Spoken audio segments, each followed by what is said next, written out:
we'll start first briefly with Jackson. You took one of Watley's supplements, I believe, and dreamed of a dark planet with jagged tendrils and red blisters that pulsated and vibrated as if it were alive. Time and space seemed to bend around it. You felt like you and all the light around you were being sucked in as something else started to emerge. And then you awoke, and the sun is out. And clutched tightly in your hand is a small medallion, which I will pop out here.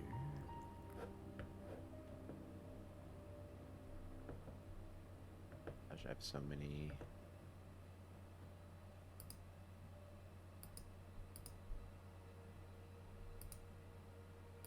Alright, it's not popping up. Man, we haven't played in so long, I forget how to actually show you all the art, because it's not doing it with the button. The show art button's not working. Nope. I think I just have to make it visible to you. Okay, except I have a screen stuck.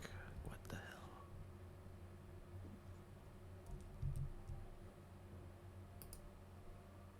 hell? Okay, it opened up the edit for it, and then I have too many maps, and it's like blocking stuff. Couldn't see the close button.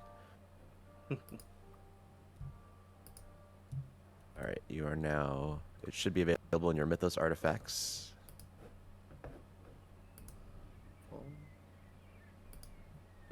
Medallion of Yahanithia. Okay.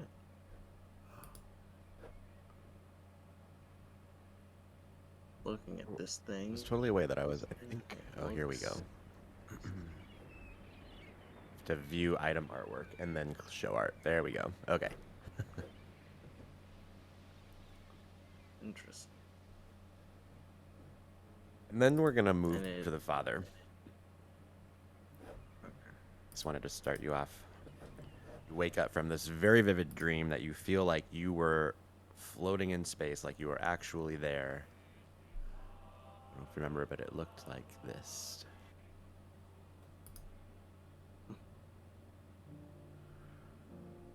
I sit bolt upright pretty quickly.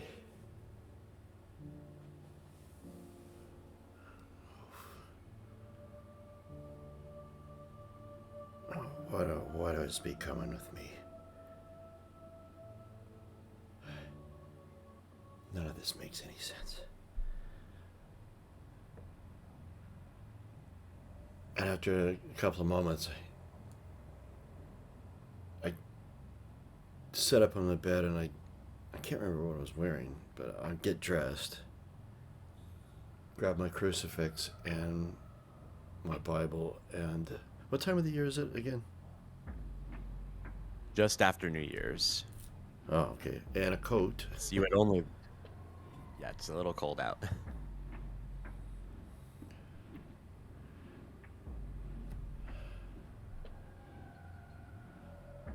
I need to find Jackson.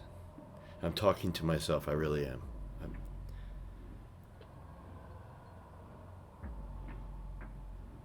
And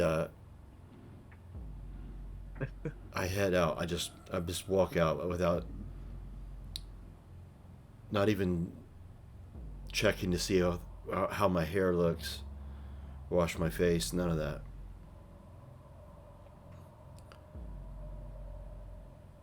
And do I see the hand above my door?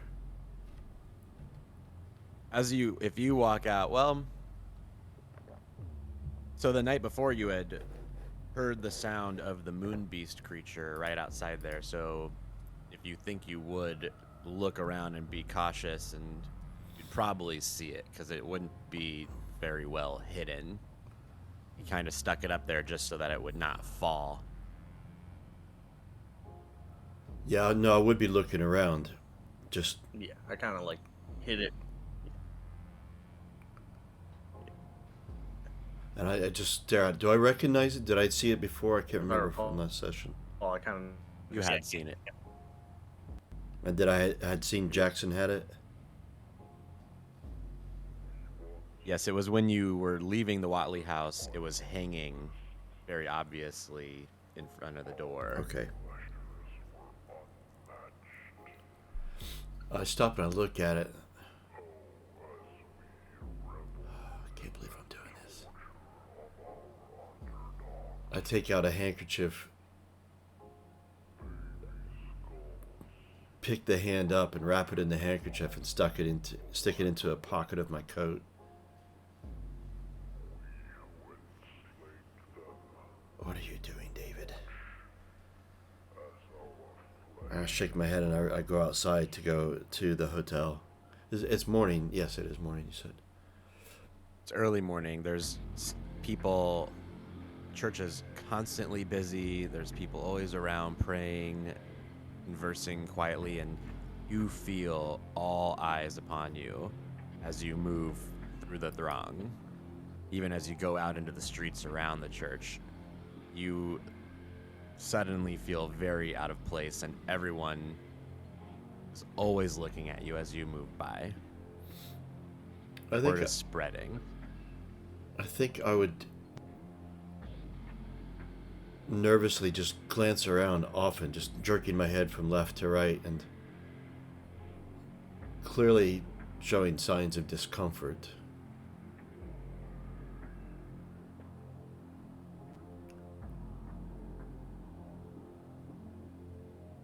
Yes, I would do that.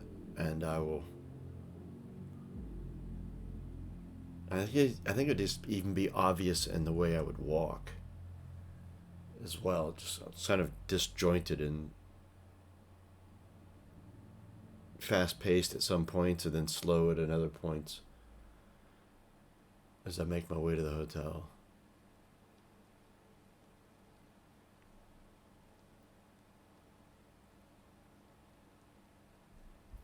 While you definitely feel like everyone's looking at you, nobody approaches you. There almost seems to be, like, they give you wide space and get out of your way. Whereas the day before, remember, everyone at the church had been trying to touch you and act as if you were some sort of, holy figure almost. Now you definitely feel attention, but you until you get right outside the hotel, and this woman comes to you.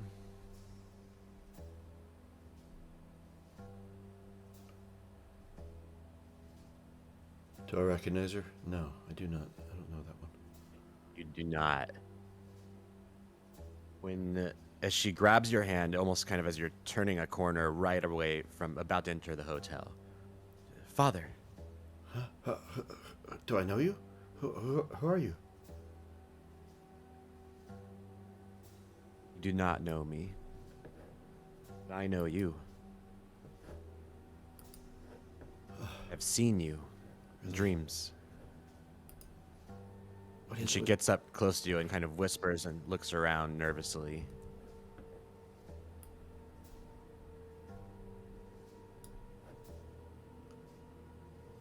Were you about to ask her something? What is it with these dreams? Everything's a dream. What? I don't know if I'm awake now. What do you want?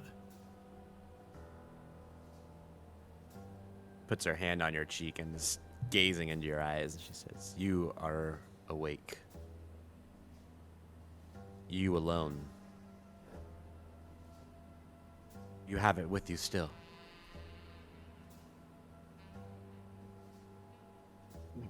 My ward. What are you talking about? She just holds up her hand and grasps her wrist, the other, and looks around.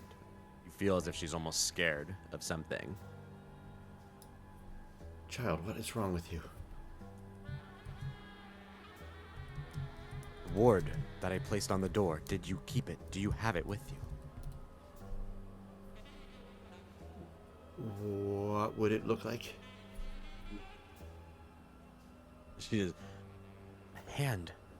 Oh, She pulls you into like the alley even deeper, like away from everyone. oh my Lord Jesus! Yes, I do have it. It's in my pocket. I put it there. I don't even You know must why. not lose it. You must keep it with you.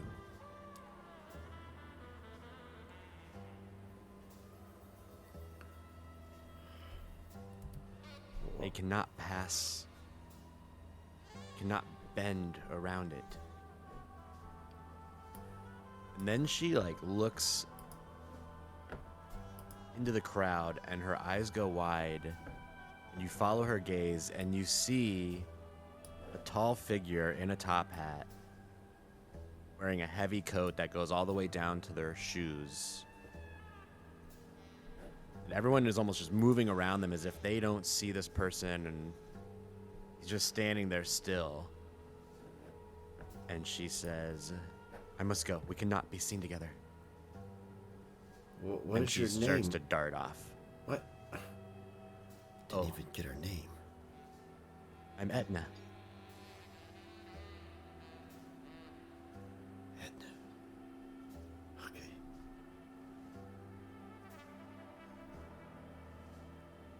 Right as before she leaves, she says, my name is Etna. And moves Where away. could I find you? And if you look back, you see. Before she tells you that, she does take off quickly. You look back, and the figure is no longer there.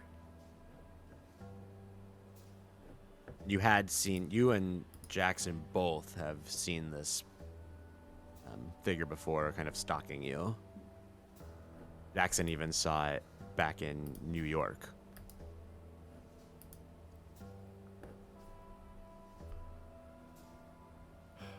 Strange. Okay, I'm gonna go straight into the hotel. Do I even know what room he's in? I think he would have given you all the information to come to him. He had given it to Watley, so that because Watley wanted to come investigate the items further. But I think there for in that. my frazzled state, I would forget, and I would go to the counter, the reception.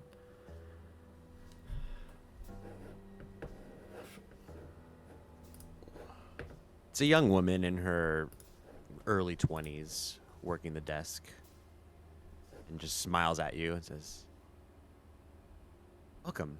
Are you in need of a room? No, I'm looking for Jackson O'Neill. Mr. O'Neill, of course. Yes, charming figure. I believe he's in. I haven't seen him come down for the breakfast line. Do you Is know? he expecting you? Probably. I shall send a bellboy to fetch him. Okay. I will sit over here.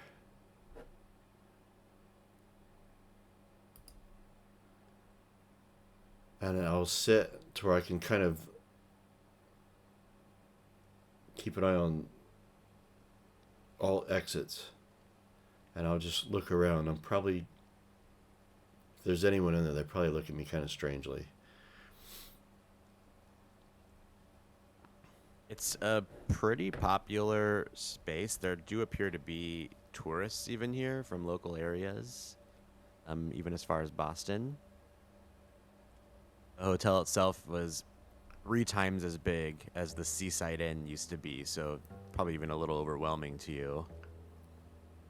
The whole town is.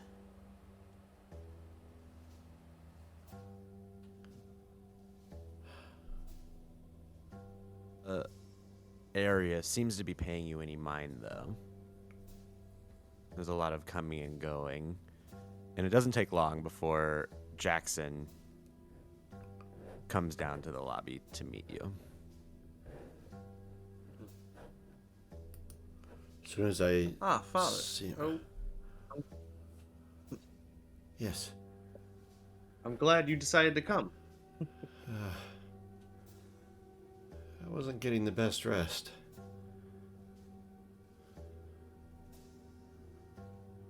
No, I also had strange dreams. And also found something interesting, but it's better seen not in public, I believe. Oh, what else? What else could it be?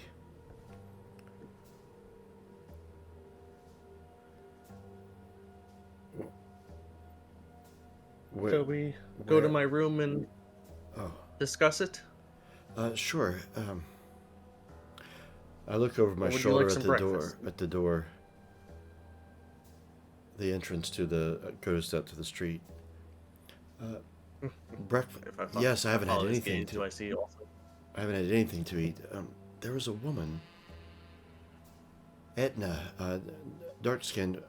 I don't know if you've noticed her. She's been following us around, but she said she placed a ward over my door.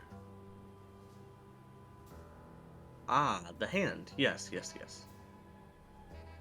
I left it with you. Did you bring it? I did, but she said she put it over my door. I believe she meant the first door, at the Watley house. Oh, After we left there, I took it with us for safekeeping, so to speak. okay. None of this makes any sense. Breakfast, yes. Well, Quite forgotten to eat. let us grab some breakfast and make sense of it, Father.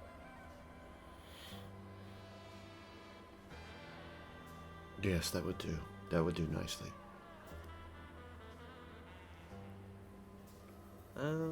And yeah, I guess I would take him to the buffet. I'm assuming there's like a little buffet thing, and then we could have our own little private booth, more or less. But correct me if I'm wrong.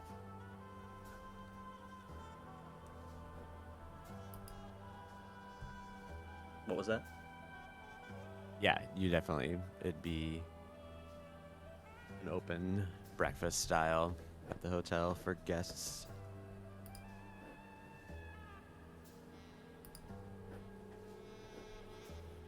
Well, I would definitely gather some for myself and the father, because I believe I was interrupted in the middle of breakfast. So I would continue where I left off and then sit down in a booth with the father.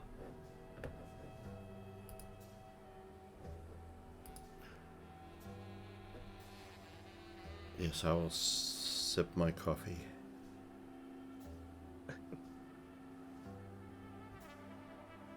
And I'll Seems to ask be him. emptying out pretty quickly.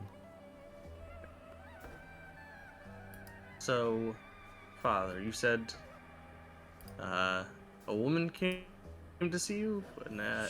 She said her name Do I was know if said Etna? Etna. I don't know if I... That's what she said her name was. I'd never heard met her before, but I swear I've seen her following us around. Long dark hair, dark skin. Would Jackson know of Etna? Or no?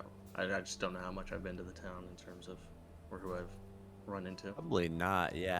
You know there is, like, still mostly white in this age, but there are some immigrant families that's, like, the Asian community kind of gathers in a certain area.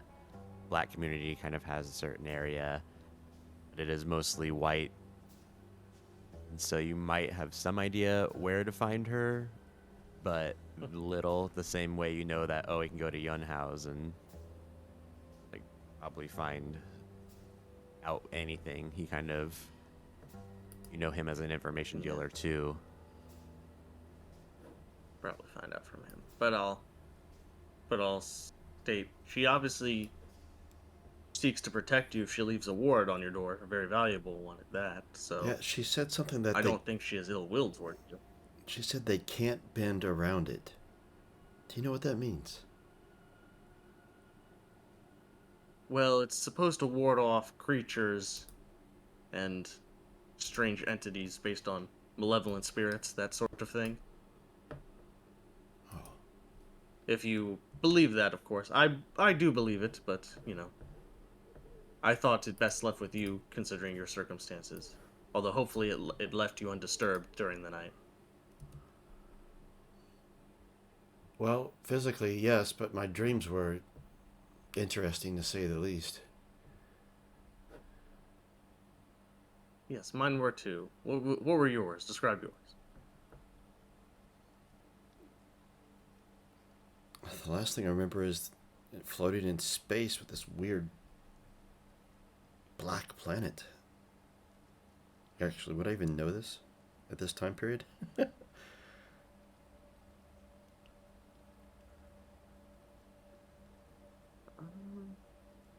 Yes. We know about planets. Yes, we know about planets, but I mean, obviously we know this yes. for hundreds of years actually at that point. But Just the rotation around. or I would have said it, I was floating in the ether. Up for debate. I think at this time I still felt the ether surrounded planets. And this sound that I can't even describe to you. It was very strange. I don't even remember going to sleep. I dare say that my rest is not that great. In some ways, I still feel like I'm dreaming.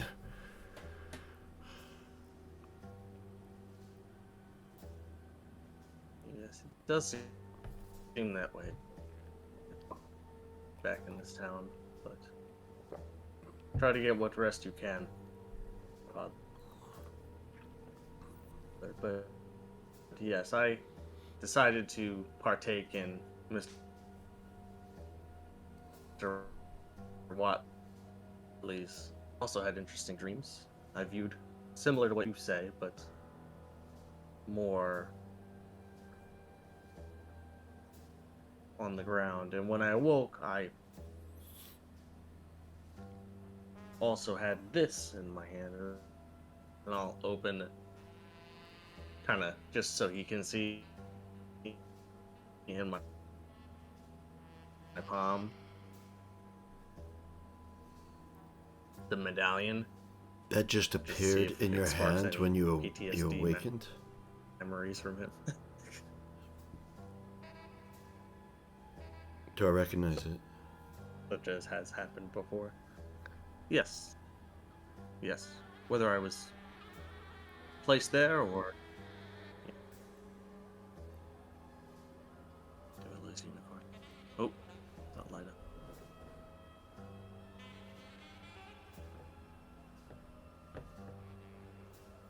Unicorn.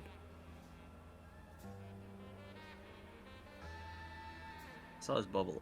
Wouldn't for a recognize second, it, but- Father.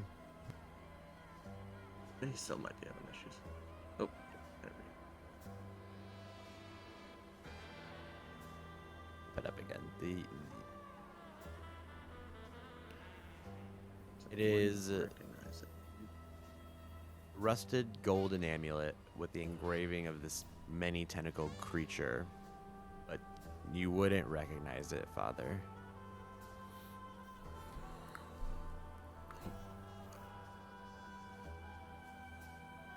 What does it mean, Mr. O'Neill?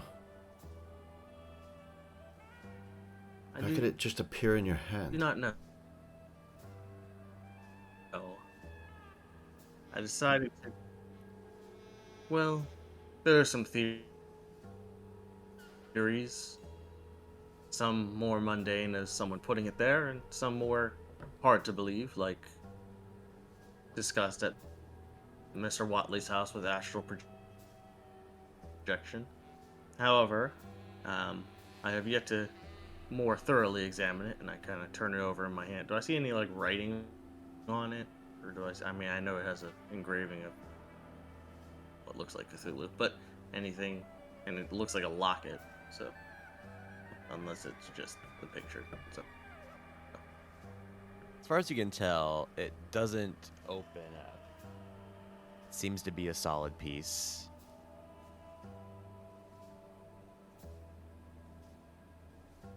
and there's no engravings on it whatsoever. Simply,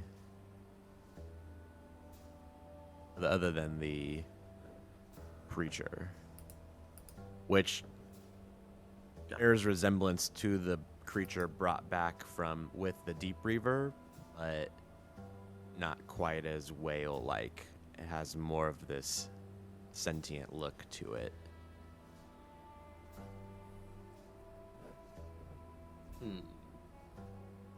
Interesting. And does it give off a feeling like any of my other artifacts have when touching it? Or not really? Nope, it seems just like a fairly heavy-weighted complete piece of metal.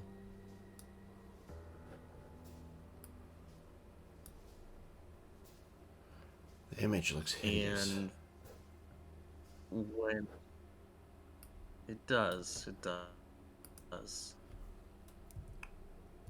And like, and I'll kind of, Jacob, I'll invite the your father audio is breaking up a lot. back up to the room.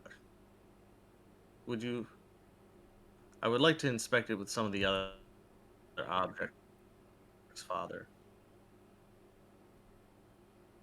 Oh, okay. Let me try to fix that. Better? At the moment, Oh. Hello? I can hear you. Alright, cool. I would like to invite the father up to the room, to my room though, because I would like to see how it interacts with the other objects, father, and maybe look in my book to see if I can find similar imagery.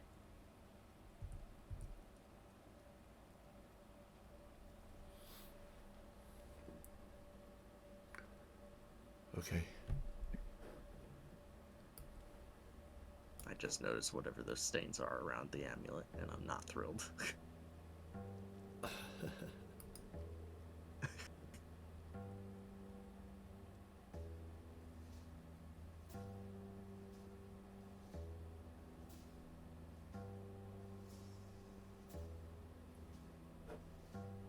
So let's go over your inventory while you're in there. You have your book, you have the crystallizer, you have the cylinder. The trapezohedron is in the cylinder, the scroll's out of it, I believe. Oh, you have the scroll laid out on your desk or something, reading it. And then the chain of the deep is also there, I think. Right?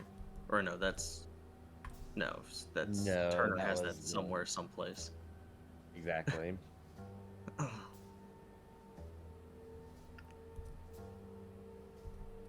You set the medallion down amongst the pile.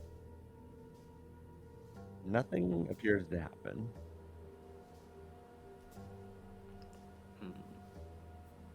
Now, it could also be that it reacts with the key or the map, but that's also would have to go to Watley to observe that.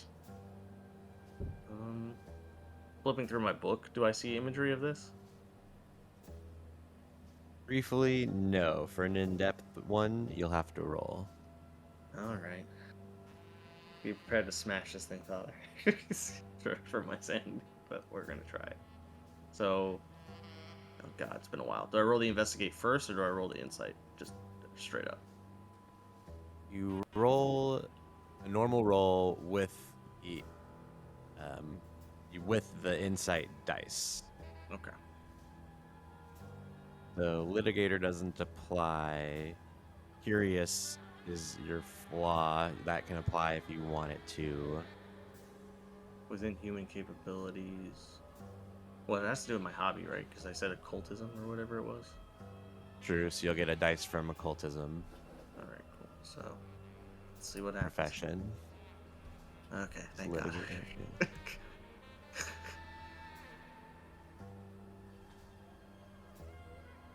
Wow, 2 6s. Yes, and the 2 is the low one, which is good, because otherwise that would have been bad. Because if I recall how insight works, is I roll. If it rolls, because if I roll the insight die right, then if it hits on the insight die, then I roll a regular insight roll, or no? I always forget how that works. So that's the thing. If your insight dice is the highest, you have a chance of making 2 insight rolls. Oh, okay. If it's 6, if you roll a 6 at all, you have a chance of making an insight roll. The insight dice forces you to make one if it's your highest.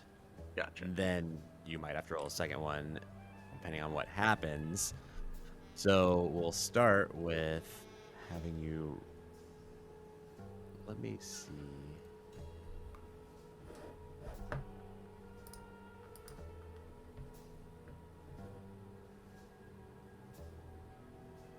I might go insane by the end of it, Father, but at least we'll have this book deciphered. We'll have every spell. And then you can read it.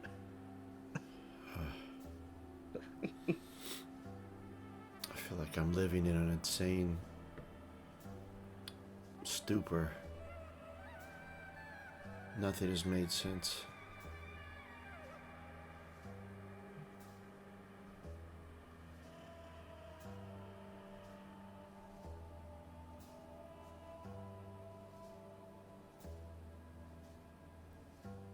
Second.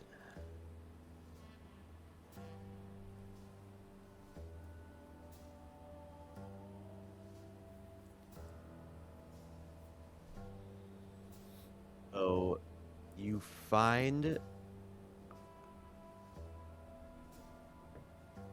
you assume out of character to be Cthulhu is not actually. Let me change all to observer. On the Hoth. You find the same image alongside this prayer.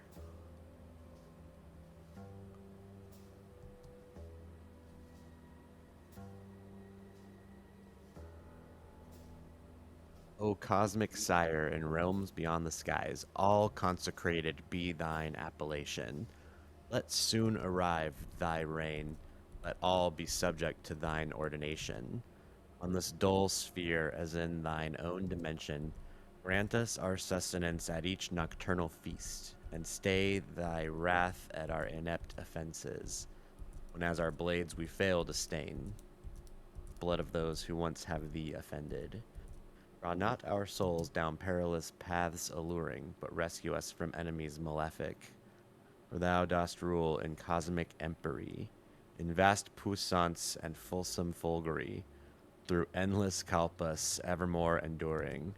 Ia waganago fatagen. And, well, do you read this passage out loud or not? I feel like that's a trap.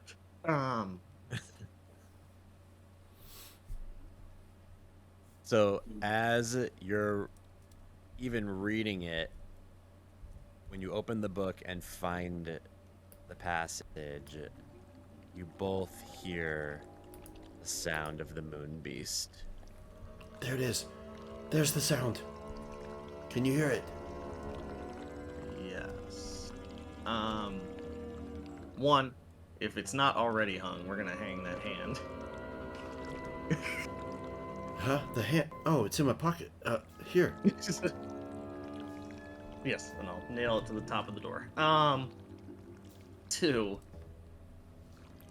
based on my reading of this and what I know, would the Ritual of the Outer Void hide us, or is that the astral projection one? Because it seems like the outer void.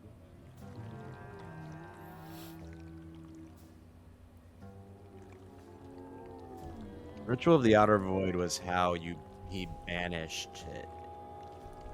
Oh, okay. Um,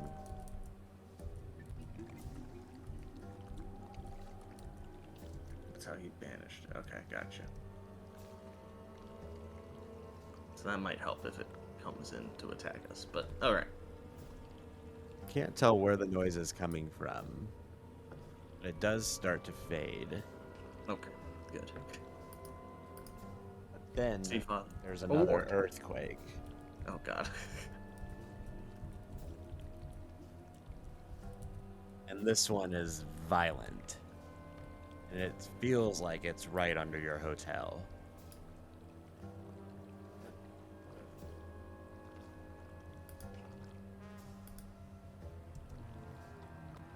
And then there's another sound. One you haven't heard before. Which the father has. Where did I He hear heard it this before? during the first earthquake. The first earthquake. You hear it this time as well, Jackson. That I've heard that before.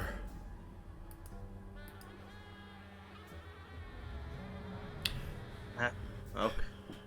Do you know what it is, Father? No, I'm not sure that I want to, but it happened at the first earthquake that I ever heard. Well, it must be the source then. How to find the source is another matter. Also, is he the only one that has the exorcism? I believe he is, because it was written in his Bible. Yeah, it was written in the Bible.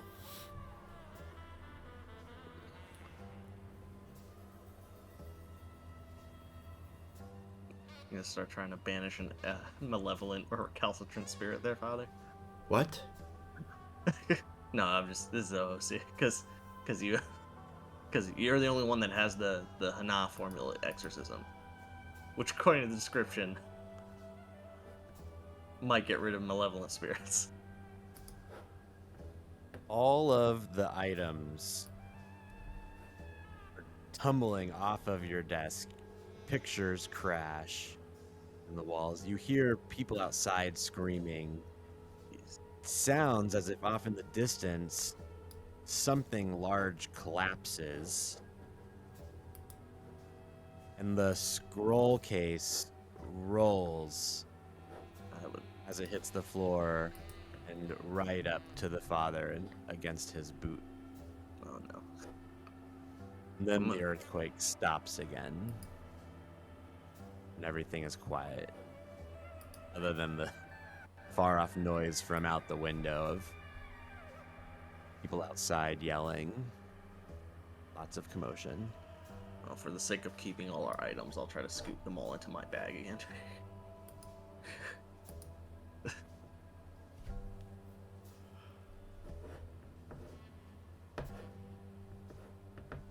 Although what the father does with the scroll is up to him. Well, I look down. I'm still looking around, then I look down and I see it against my boot. I just stare at it, actually, for a while. And then I reach down and grab it. Here. Just like the last time you touched it, it reacts by opening and appearing, because it had been one full cylinder and it out of nowhere almost like looks like molten in a way that it changes and becomes two pieces. Opens up. You see this prismatic light shining out from it. You can just feel the warmth emanating from the shining tetrahedron inside. Hedron.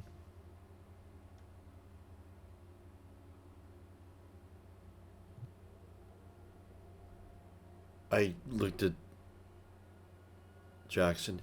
Here. I don't know what's happening.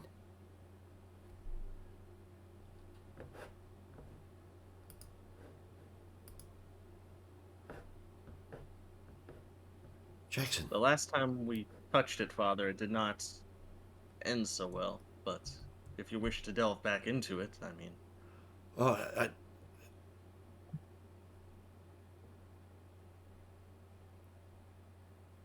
I set it down on a table then. Like a desk, perhaps, in the room?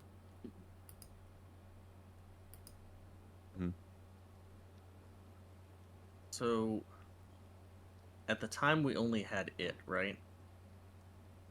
So now that it's out of the scroll case, does it react anyway to? I mean, I'm assuming most of the stuff is still on the table because the father came up to me. So does it seem to be pulled or react to any of the things on the table? With the case open, all of the objects almost seem to be just very, very slightly vibrating. There's this like small hum almost.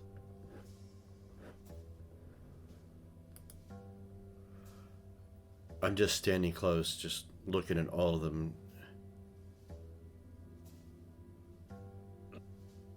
We're gonna set off the end times here. I know it's kind of weird to tell off the picture. Does the trapezohedron look like it could fit in one of the crystallizer holes? No, the crystallizer holes are pretty small. It was like the incense stick barely fit into it. Mhm. The trapezohedron basically is palm-sized, a little smaller. Okay.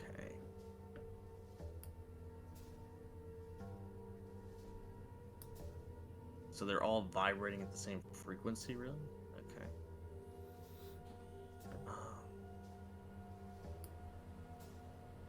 Even the medallion, or the things that aren't, or the things that aren't.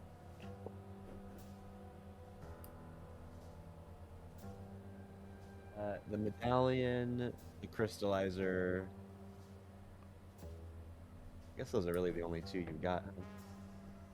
That would vibrate. Okay.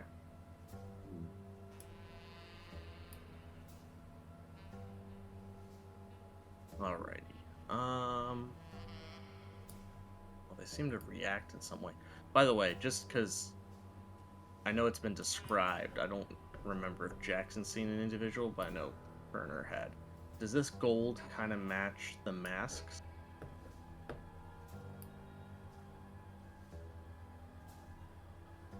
It does appear to be made out of solid gold, so yeah. Okay.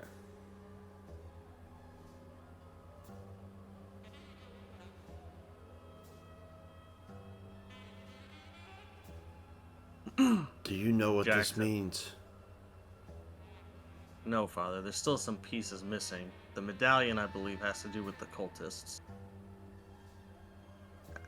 Trapezohedron, I have no idea. Though it was contained in the metal cylinder for a reason, and the scroll dictates that it was kept in there for a very good reason.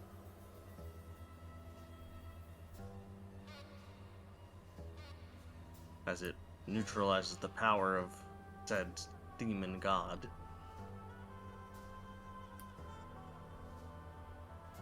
As for the crystallizer, I mean, Young Hao gave that to us, and I have no idea how it fits in as of yet, but it seems to resonate on the same frequency as the other two.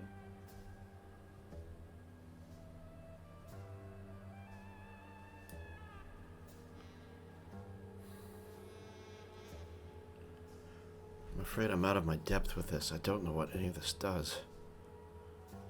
Or why do they keep these odd things just keep coming to us? It's like we attract them.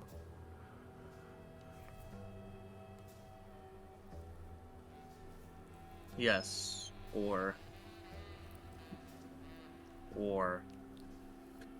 I kind of look at the father and say this. One of us does.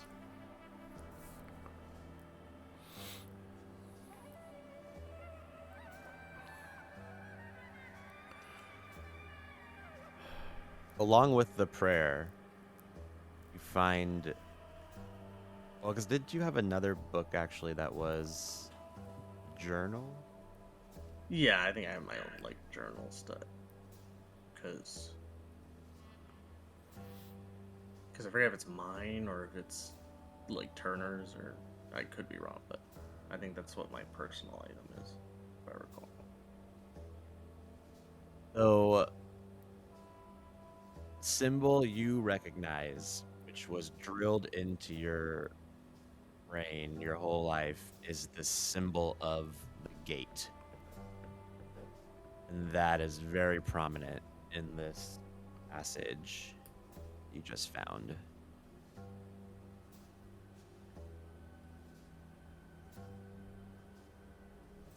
Eight.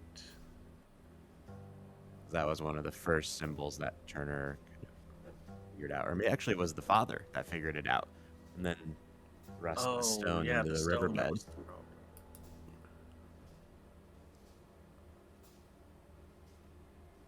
Yeah. So actually, Father, this symbol really is burned into your brain more than anyone's even. Which symbol in particular? Which one? Sorry. The symbol of the gate. Oh, Remember that rock you threw into the river? that. You-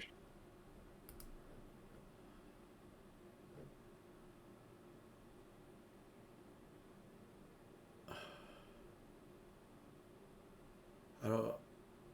I've seen this, but I don't understand the connection. Well, if I recall, it's the word gate. I believe I do have some transcriptions of words, and symbols. But I go. Sometimes it can let things in, or transport to other dimensions. You could say.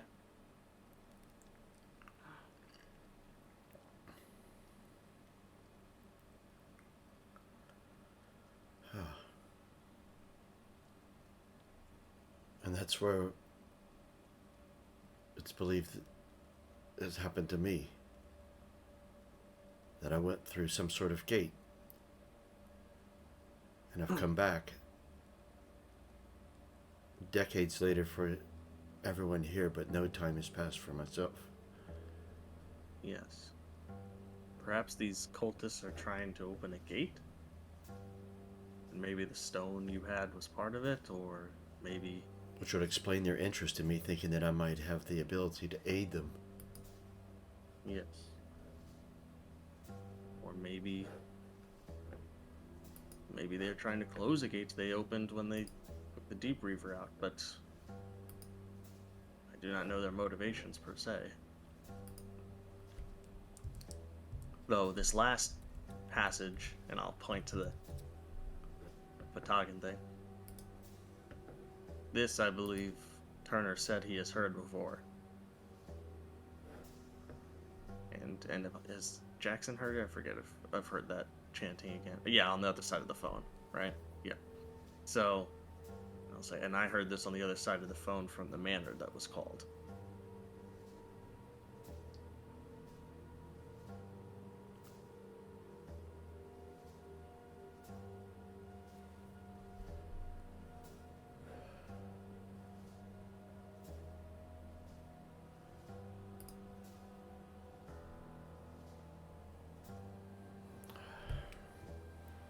Because I thought it was Cthulhu, but it might be that that's what was being chanted. Andy is that last phrase.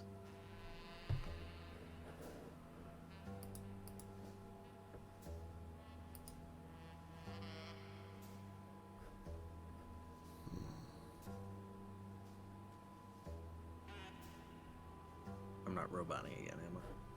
No, you're fine. No, we can hear you.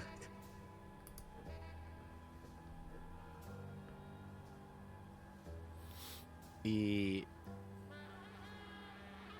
energy doesn't seem to change as long as you leave that scroll case open and the trapezohedron's just sitting there and you're staring at it, and you almost feel as if like the air around you, everything feels like time is stopping and slowing down the longer you stand there with it.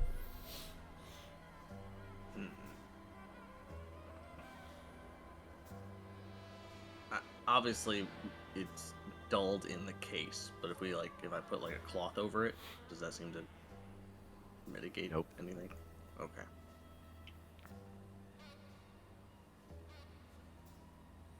Oh, I'm gonna regret this plan. Father, I think I have an idea. I startle as if I was in a daze. Huh?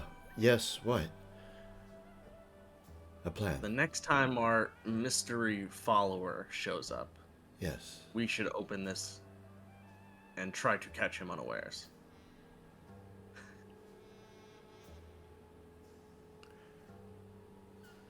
Which follower? There's this woman, Etna. Well, she seems non-malevolent. The one that has the top hat. Ah.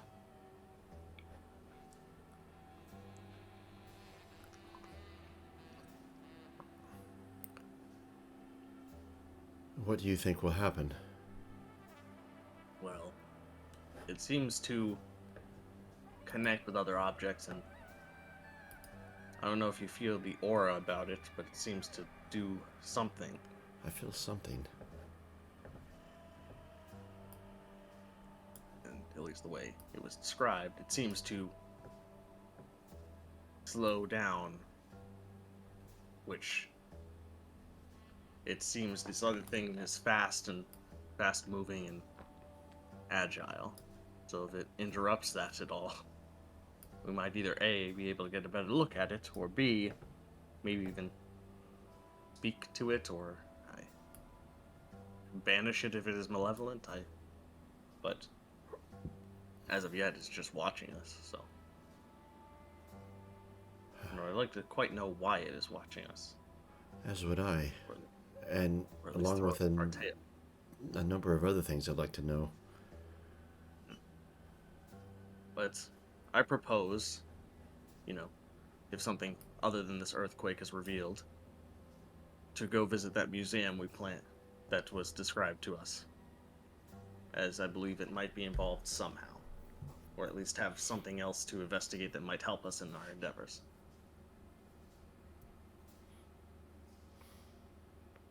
All right. Anything I can do to understand? I shall just give a quick call to Watley first, and then we shall be off. Because I believe did he have a phone in his house? I think he did. Or a telegram. He did not. Oh, okay. He had a telegram. Am I able to telegram him to his house? You could. Okay, I will do so. Hotel would have one you could use. Yeah, I'll just check in with him, and if he doesn't send me something right away, or if he needs to get back to me, he knows how to find me. You don't receive an immediate response. And I don't know how long you would wait. You can tell us. I'd probably wait like 5 minutes, and then, included in the thing would be send a message back or make your way to the museum. Okay. Yeah, there's no response in 5 minutes. Yep, off to the museum. Unless you have another idea, Father. No, that seems as good an idea as any. Yeah, although, that's the next big area, but is Yunhouse on the way there, or is it out of the way? I'm trying to kind of... It would be more out of the way. Okay, because I kind of also want to find out about Etna, but that can be done later. Creepy museum first. As you exit hotel, you also see that it has started raining and the sun has been covered by heavy clouds. They almost seem to have come out of nowhere alongside the earthquake.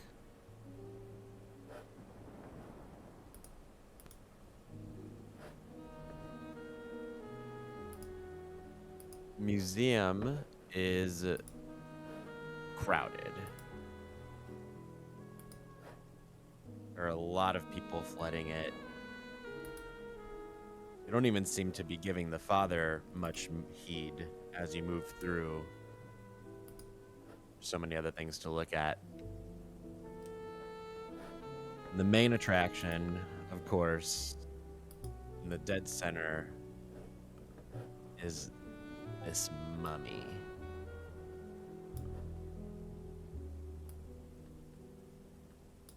and it has a nice little blockade around it so that people can't get too close. It is a medium-sized, cast in a peculiar crouching posture. The face is half shielded by clawed-like hands. Under the jaw, which is thrust far forward, it has shriveled features bearing an expression of fright. The eyes are closed, the lids clamped down tightly over what appear to be bulging, prominent eyeballs. You can see them pushing through these lids. There are bits of hair and beard remaining, but the color of the whole thing is a dull neutral gray.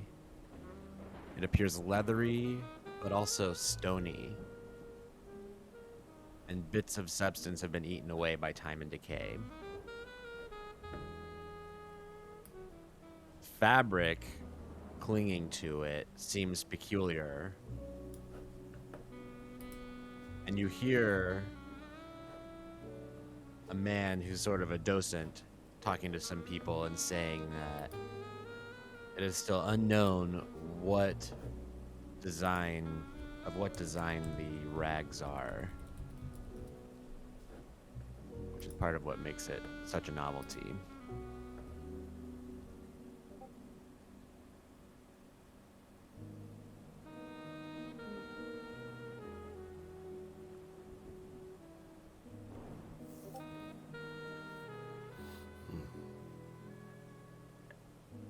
And the rags that we see don't look familiar, or like, because obviously we found some otherworldly materials so far. So like the metals and I think the parchment was special. What was it? I think it was written on special skin or something. From how far away you are, you can't really tell. Are we able to get the? Is it just because of the barrier, or are we able to get closer in terms of like to the front of the group? Because of the barrier. Okay. Well, let me put on my special seeing monocle.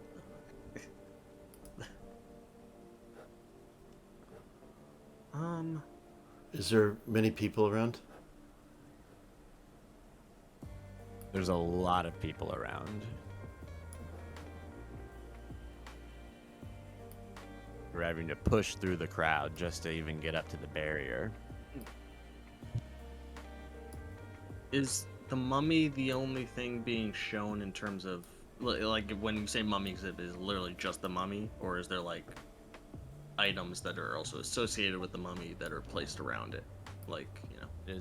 Yeah, it's just the mummy, the sarcophagus. Okay. Do I see anything on the sarcophagus? And it's kind of propped up. Yeah, and it's propped up on a stand, so it's a very slight angle. You can fully see the mummy.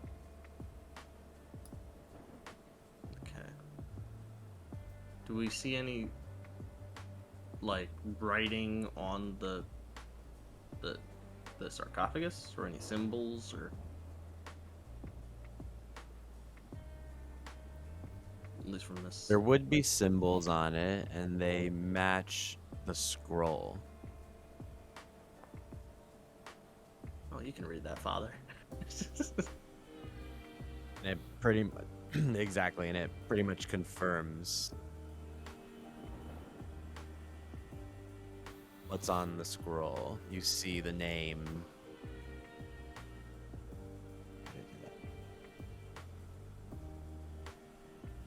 Are they the exact Ayo. same words as the scroll, or is it something else that I could read? This might be the high priest. It is nothing new. Does it dictate who it is? Like, does it say the high priest, or does it say? Because I think what it says, It like, is high Von Ayo, Jones. yeah. That's the priest.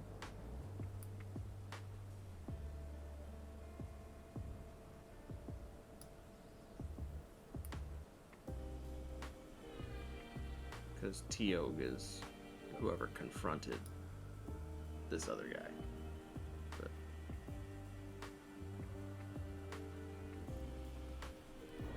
Do you see that writing? It's the same as the scroll. yes, Father, I can see it. Whose tomb is it?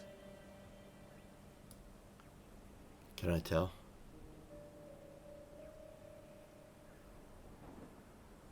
And it is Teog's, yeah. Only I know that? Yes. You're the only person essentially in the world that can read this language. This is Teog. So the writing says. As y'all are kind of moving through the crowd to see the entirety of what's written on the coffin or the sarcophagi,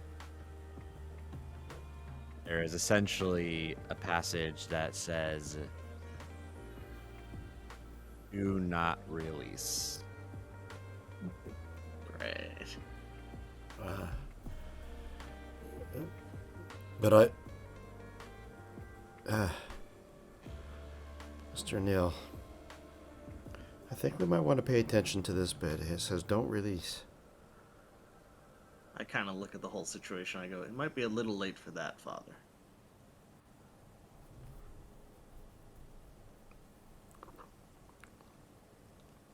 Maybe it's referring to him.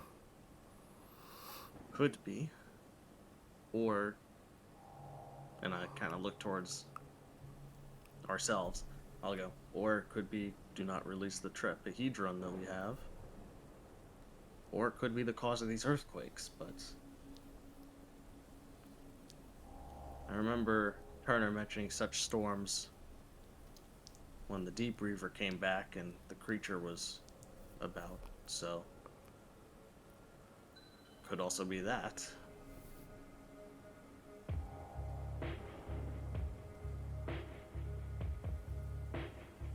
Suddenly, one of the people in the crowd shrieks and screams, Jeez. not too far from you, witnessing the mummy, and collapses to the floor.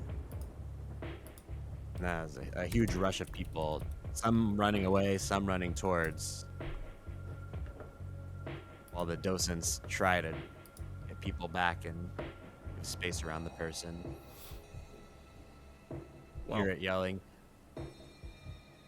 Father. The person almost appears to be having a seizure. Well, I'm not a doctor, but I know what I'm going to use this distraction for.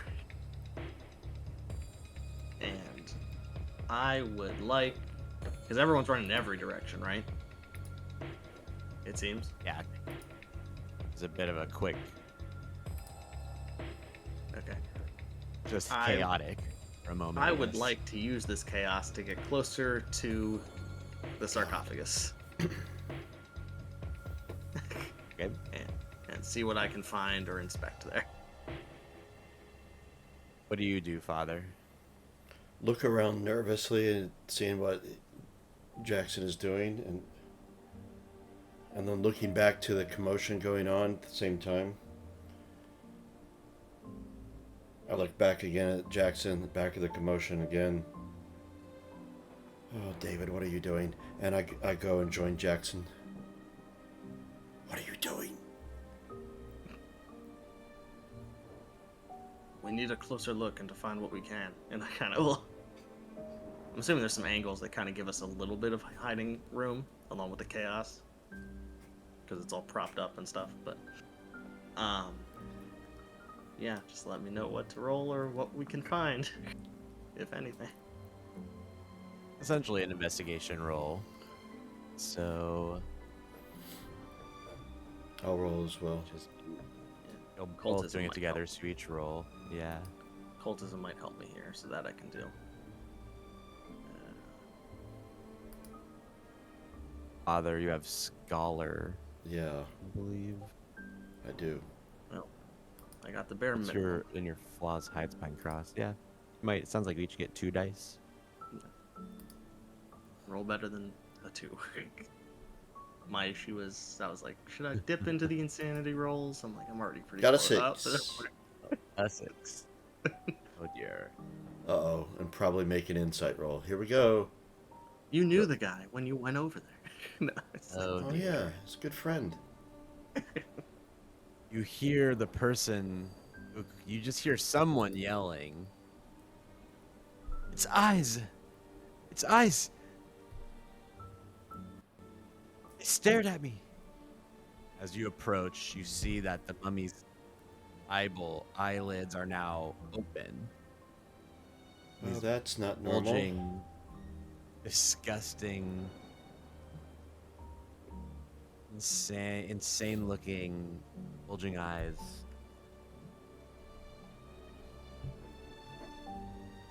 Just give it this crazed, disturbing, hellish look. And you feel the scroll case, whichever one of you is holding it, you feel the scroll case begin to vibrate almost violently.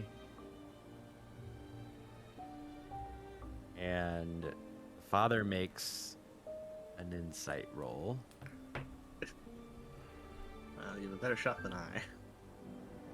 You Keep it together.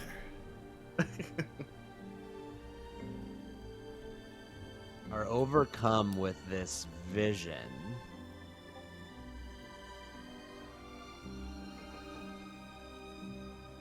And you see this, you would almost maybe think of as being a wizard in these flowing robes in a dark, demonic place, staring at this creature unlike anything you've ever seen. It towers over you.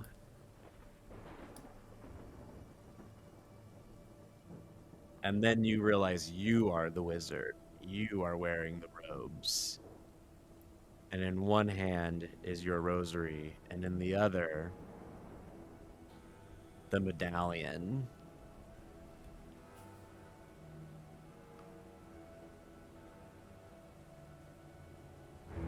But you're holding it together. Okay. And in your mind, you see the trapezohedron. And this creature emerging out of it. And its light, its prismatic light, seems to be creating some sort of doorway as this creature attempts to enter. And you can't tell if it's coming or going. It feels as if it's doing both at once.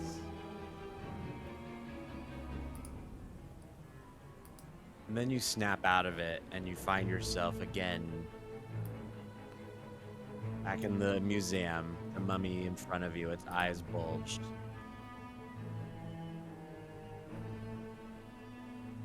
Around you is almost quiet. You don't even hear it. And Jackson, you feel almost shaking you out of this stupor. But you're holding the trapezohedron.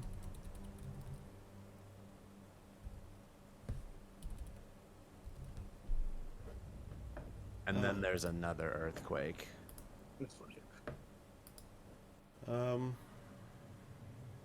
Jackson, I'm not sure what just happened.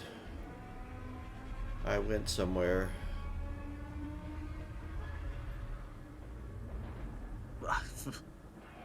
Father, I would put the trapezohedron back into the cylinder. I'll say as everything's shaking. How did this get out? You took it out, and I'll try to help him put it back in. Oh, yeah, I'll quickly try to put it back in.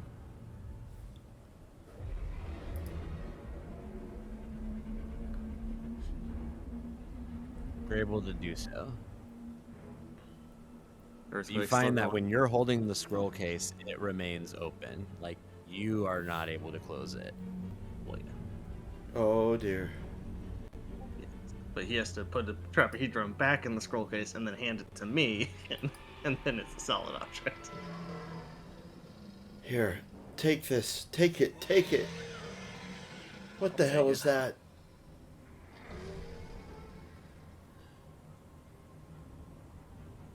The earthquake stops as soon as trapezahedron is secured back in the scroll case. And the thunder booms and rages outside.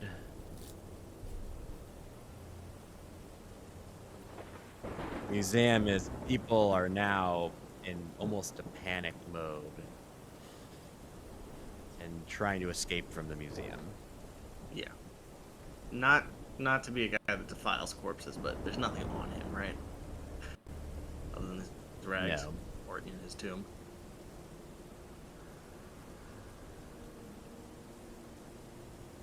That I can see. No. Okay.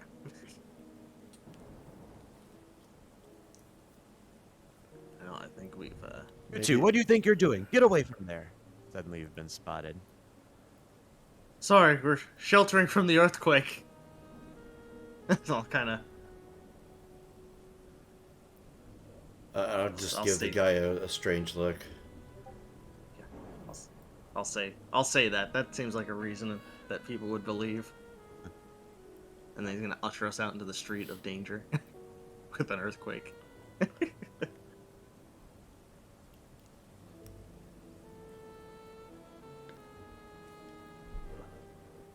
I apologize. I'll kind of brush myself off. Slightly lost our cool there. We were taking shelter. We're closing the museum. You must leave. Understandable. And we'll walk off. Or I'll walk off. But by the way, I know we didn't mention earlier, we brought the hand with us. That goes wherever we go. It's in my pocket. I follow after Jackson.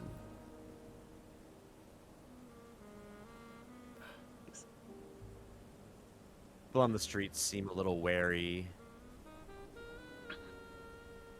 But at the same time, the earthquakes are becoming more common, so there's not much happening. Well, Father, do you feel up for either talking to Yanhao about your mystery friend, or trying to break into a house? What? Breaking into a house? What house? What are you talking about? You were there when I made Yanhao's deal, yes? Yes. Or I forget, was he outside the door? I forget if you included yourself in on that. I don't remember. Un was outside, but you sat in for the whole conversation, actually, I believe. So you would know that I agreed to go steal something. Oh.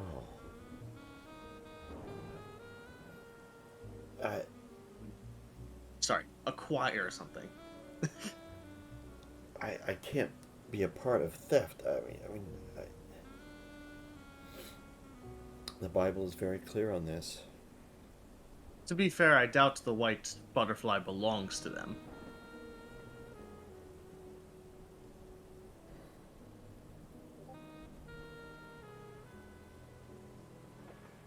Not to mention, I believe there's much to be found in the... what's his name again? In the Kraus house. Kraus house. That was unintentional. Kraus match. What are you wanting to get? Well, for the crystallizer, we were told to get this butterfly in the basement. Framed. Like the one I believe you've seen a few times. I've seen once or twice, and Yes. Turner has described quite in detail in association with one of his old associates, Kip, I believe. That you might have also known.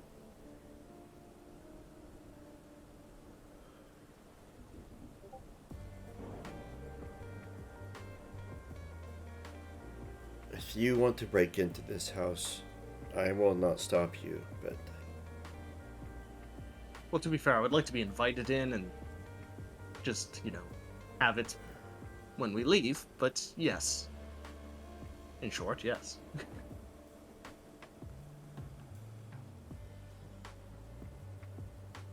I'll go as far as I can, but any sort of thievery I will leave to you. That is fair. By the way, just on an off note, no Watley around. I know we told him to meet us here, so. We've seen no sign of him. Okay. Who's closest? Yunhao, Watley House, or the manor's on the cliff, so I think that's the farthest. But could be wrong. No. Gunhouse would probably be the closest, because Watley's a little off outside of the main areas of town. The mansion is up on High Society Ridge.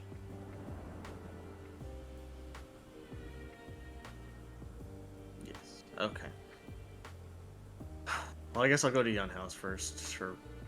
And do you think that's the next course of action, Andy? I just think at this point we need to start filling in some gaps in our knowledge. Yeah, that's fine. I agree. Yeah, that's probably the best one to go to.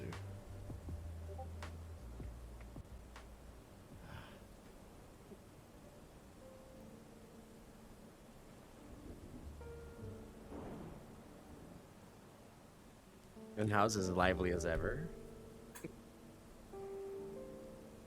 But there's no sign of Yunhao while you're in there. Anyways, as you walk in and look around. If I go to his back office and knock, is he there? You would find him in there. Mr. Turner, please come in. And your priest friend again, of course. Yes. You have my moth. Not as of yet. I planned on going there later today. I decided to check in with you after the earthquake. Everything at your business is okay?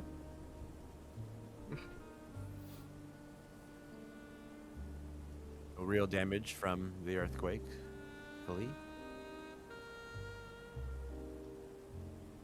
Not of my moth. What is it I can do for you? Well, there was a few more items that I would ask that if you had more information on, I would appreciate. I guess the first topic would, do you know an Etna in town? She's about this tall, Ah, long dark hair.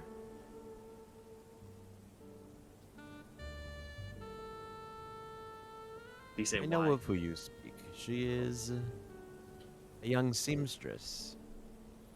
Her family moved here from where I do not remember.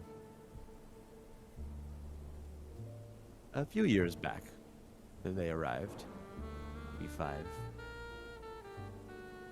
She was younger then, but she makes all of the dresses and linens for the families.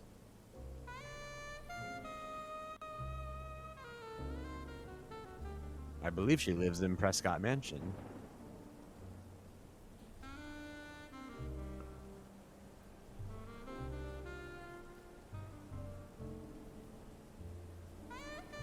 Interesting.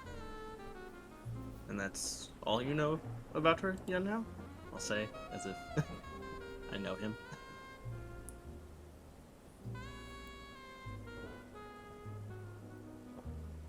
Rumor is she's into that voodoo magic.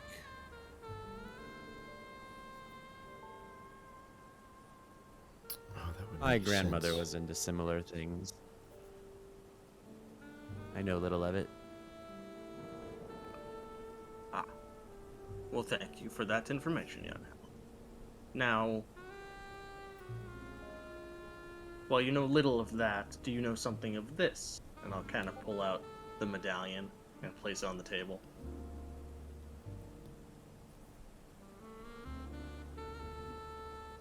Fine craftsmanship. Is it for sale? Not as of yet, I'll say. Kind of chuckling at that. Though it does remind me of some rumor I heard about golden masks and people in robes.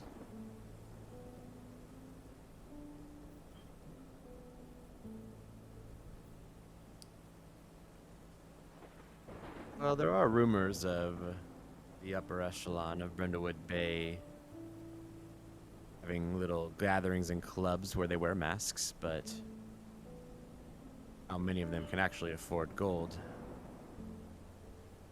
I don't know.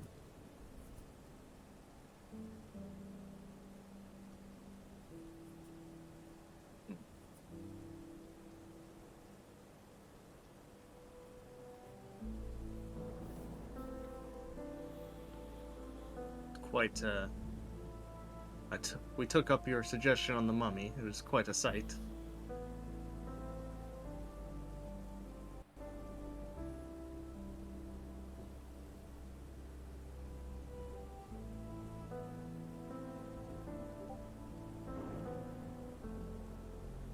I have not seen it yet myself. I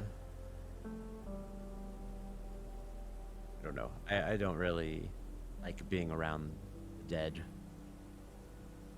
Prefer the living, whom I can feed and talk to. Understandable. Well, there was some that would say that it's not entirely dead because its eyes opened while we were there, at least someone claimed. Yes, I would keep eye contact to a minimum if you do go see it.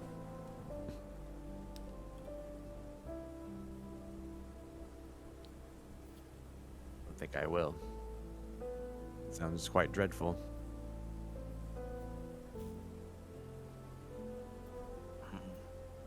Some of the more superstitious of my patrons seem to think that's mummy is what's causing the earthquakes. How so? Timing. The first one was when it arrived, the day it arrived. Just coincidence, I'm sure. Yes. Of course.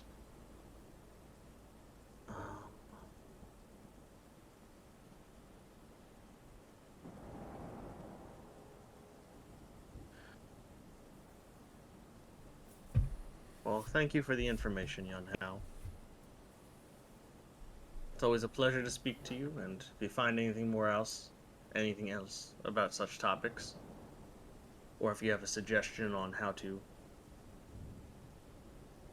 gain a meeting to acquire this new piece for yourself, feel free to let me know.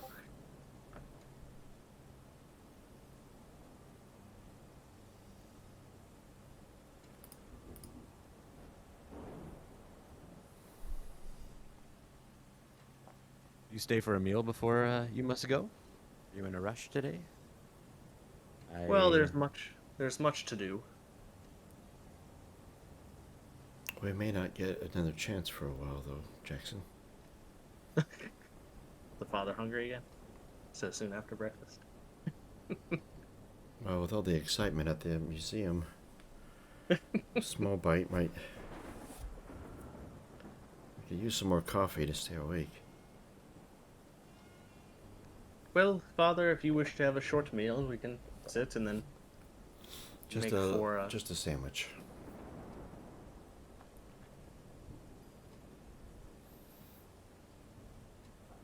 Then I guess we shall sit for a meal.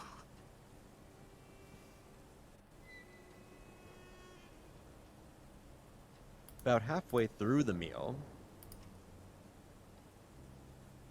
you notice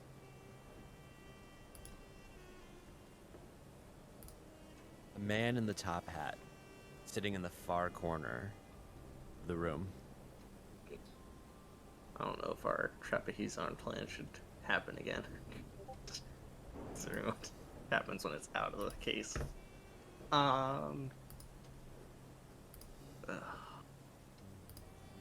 There he is. So, yeah, the only thing is I don't know what else would we have that would.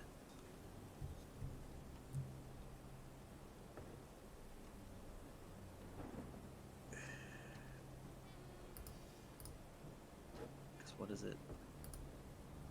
I don't think we figured out what the crystallizer does yet.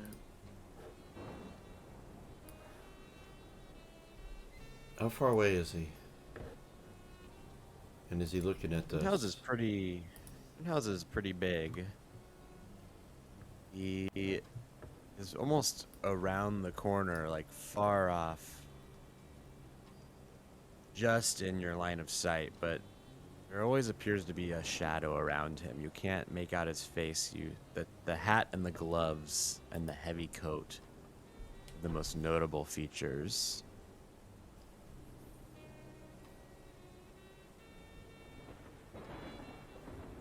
Is he looking at us? Can't really tell. Not like before, or anyways, where it was very obvious. Okay. I have a slight plan.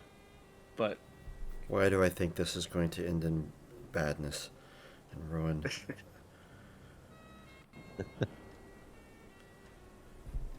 you continue your meal, Father.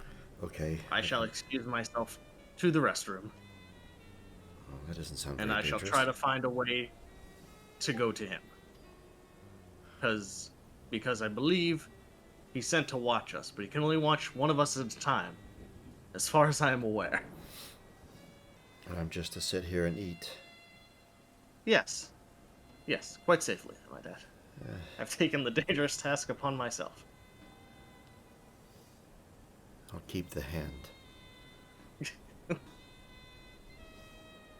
You say keep the hand to me, or you keep the hand? I keep the hand. Apparently it's Yes, yeah. protection. Alrighty. For better or worse, I think this is the best way to kind of handle this. So.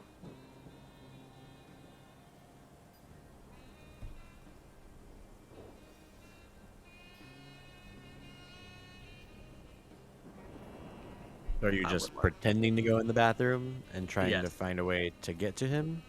Basically, yes. Be careful. Or at least to see if What? he's following me or watching the father. Because that determines who he's following. Or if he's on both of us, then he has to choose. So, and who he considers the more priority target. If I had to guess, it might be me with the 17 objects, but Is that what you're carrying? maybe it's...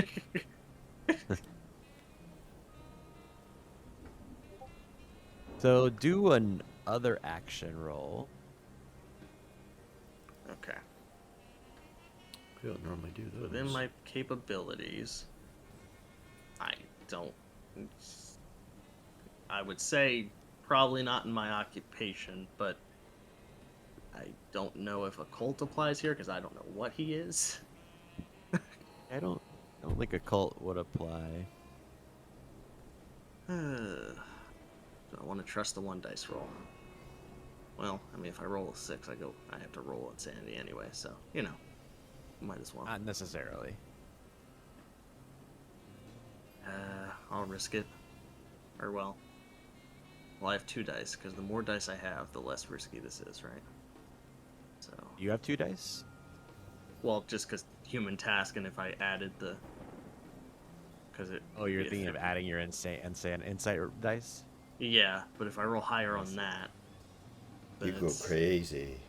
And you do have to roll it. Yeah. Yeah. But you can, I can what? if that happens, you can try to reduce it by breaking something or something. It's self-harm, breaking something, or what do I call it? When you Oh, I forget we have hit Rep- points in this, don't pressing knowledge. we? Or whatever. Yeah, self-harm was an option. But it was literally said to destroy yourself in Yeah. some way. Well, I'll roll normal. I'll trust myself. There you Haha. go. So, what's your plan to sneak up on this person then? I'm not like gonna attack him. I just kind of want to like circumnavigate the restaurant to try and end up like behind or next to him, kind of like corner him because every time we've gotten close, he's run away, and I want either a better view of him or to talk with him if that's a possibility. But you know, because it seems like no one else sees him. But if maybe if I start talking, maybe other people will see him, and he can't rip my head off in the middle of a restaurant. But we'll find out, I suppose. I have a So, spell book. But as you approach, you do get the clearest look that you've gotten yet. You get in exactly how you want to, unseen. And it looks like a man with very heavily tanned skin and an excessive amounts of body hair. There's just even under the heavy coat, there's this hair sticking out long over the hand, hairy knuckles, full beard, massive eyebrows, long, looks just like scraggly wolf's fur almost for hair coming out from under the top hat. You see that the boots are in fact boots, but they're just very squared off almost. They don't look just like normal boots. But at the same time, they are normal boots. There's also a very notably pungent smell coming from the man, far overpowering the smell of the fried rice and noodles around you. But it does appear to be just a man. So very tall of stature and broad-shouldered. And he's holding his noodle bowl with both hands and just slurping it with an animalistic nature almost. Just there's broth pouring out all over his jacket. You hear him slurping and slobbering as his tongue laps up the noodles and sets it back down and just wipes the back of his mouth heavily with the back of his gloved hand. I'm gonna regret this. So, I. Jeez. And also, I'm probably clear. Never seen this man. Don't recognize. No. Other than that he's followed us. Okay. And quick question: pungent, as in like other people should be smelling him, but somehow are not.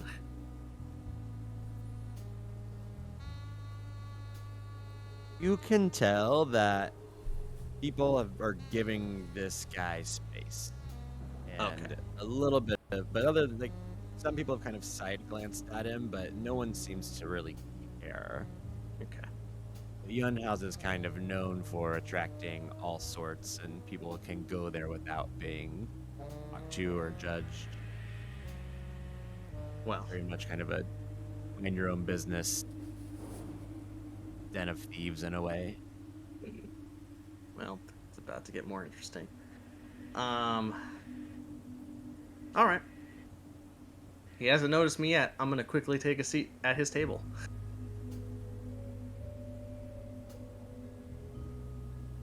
Stops slurping out of his bowl mid-drink and eyes you and sets the bowl down. Boy, what do you think you're doing? Well, I figured I'd meet the person watching me. So, I am curious. Why are you following me? Oh, how rude of me, of course. Jackson O'Neill. And I kind of look at him as if expecting a response. You see no facial feature change at all in his expression. He's just glaring at you and looks pissed and angry. And you see now that he's actually almost wearing some kind of cap under the hat that goes over the ears, and what had looked to you before as long pointed ears are actually part of this cap almost.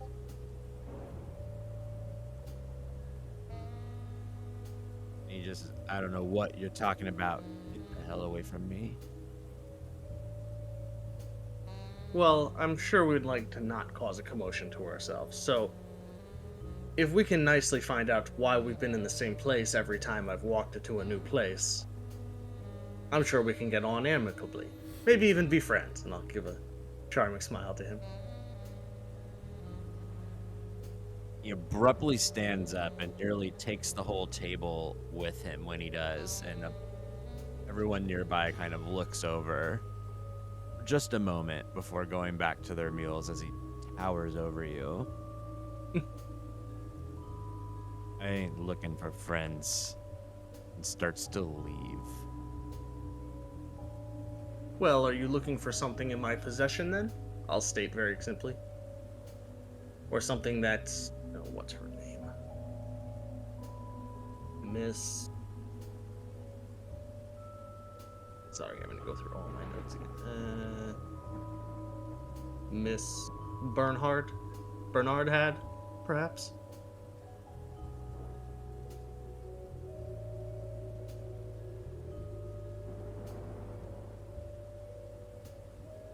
He continues walk. He almost slows down a little bit, then continues walking, keeps his back to you. Because if... Perhaps we can come to an agreement if we would just sit and chat. I'll kind of almost take a sip of my... of a drink on the table.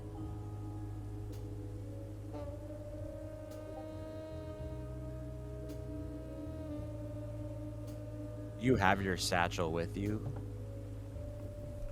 Yeah.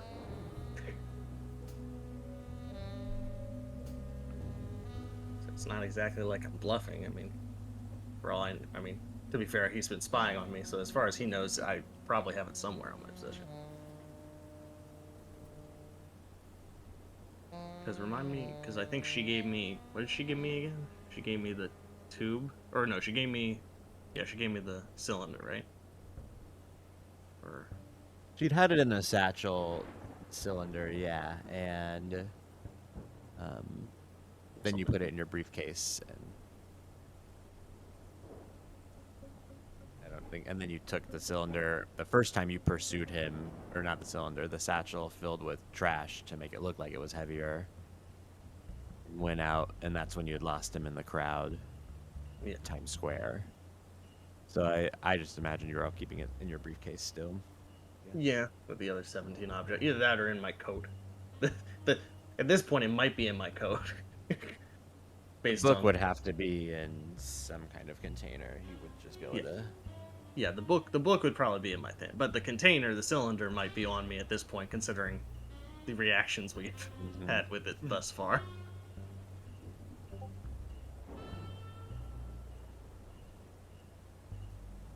He turns halfway back to you and says, "Stop following me." And he leaves. And as he walks past Father Bauer, he holds your eyes, and he just has this angry look on his face. And this is the closest you've seen him as well. And he just holds your gaze as he walks past you and out the front door. Yanahow out and about? No, he never left his office. Is it going to take this guy a while to leave? I mean, you said the restaurant's pretty big, right? I mean, 20 seconds. Okay. I was just, because I was kind of curious if I could get Yunhao to explain him, or if I point him out, or rather than just describe him. But if I have to describe him to Yunhao, I just want information from Yunhao if he knows who this guy is. At this point. Because now I know it's a person.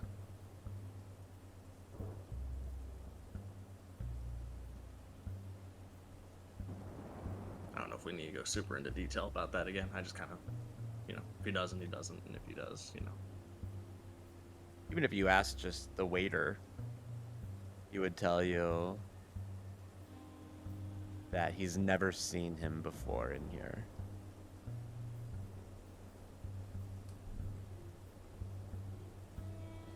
can I tell the waiter to tell Yun how I would also like him to send word if he finds information on this gruff-looking fellow?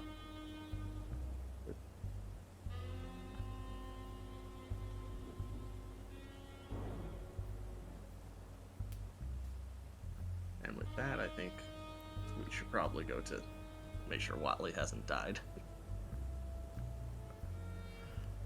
Yeah, I think we stayed here long enough.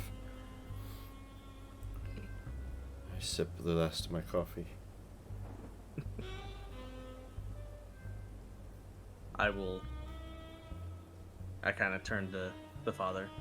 Well, he's a man, so that's a bonus. Yeah, I saw that as he walked out, or at least he appears to be. Rough-looking man, and Smelly. needs... Yes. Needs a haircut as well, but I figured I'd not say that to his face.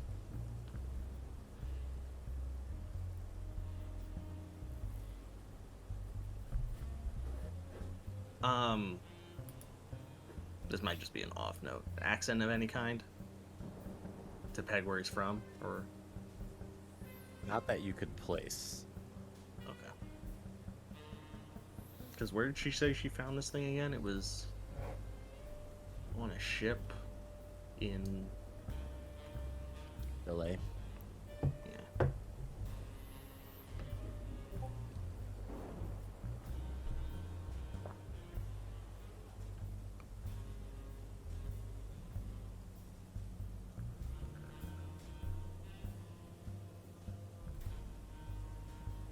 Well, my next stop's the Watley house, and then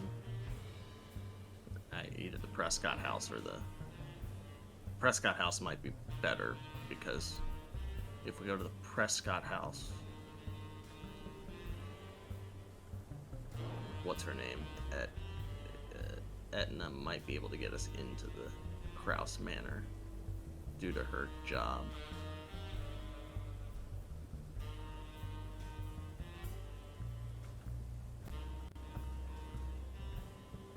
But I would also like to make sure Watley's okay, and if he's found anything out. And he has 2 of our artifacts, so.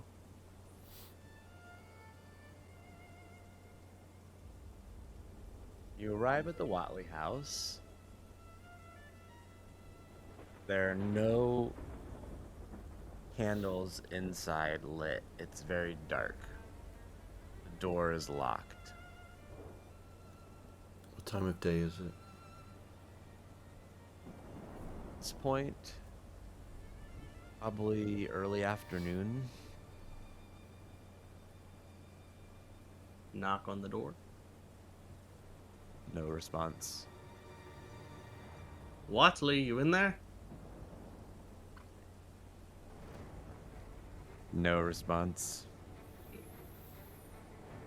Oh Well, dear. we generally got the layout of his house, right?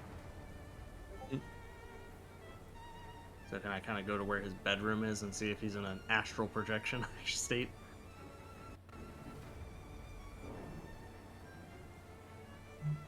Bedroom likely upstairs.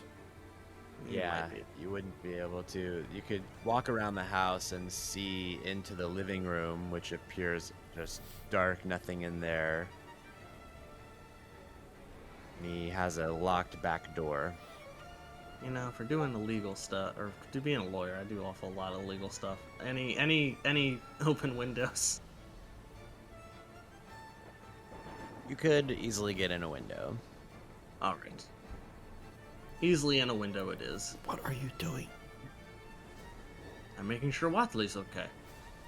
You heard a yell, didn't you, Father? I'm looking around. Is there anyone watching us? It appears pretty deserted around you. Watley, people seem to avoid the Watley house. It's very just off the beaten path, and is the only house that has had no refurbishing whatsoever over the years. I look around. I make the sign of the cross. Oh, Father, what are you doing? And I climb in the window. It's unnaturally dark in there. You almost as if not quite pitch black, but close. You can see outlines of the furniture, and it's almost as if no light is coming in through the windows on the outside. Even with the curtains drawn and everything. Mm-hmm. Okay, well, See outside very clearly, and it's dark and raining, but it's not night. You would think it's nighttime when you are inside. goal is to find Watley, so I'm gonna find his bedroom to make sure he's not in an astral projection state. 'Cause if he is, there's not much I can do about that.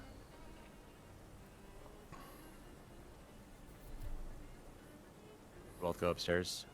Yeah, I'll stay close by. Floors creak as you move through the upstairs hall. The rest of the house is dead silent. You come to the master bedroom.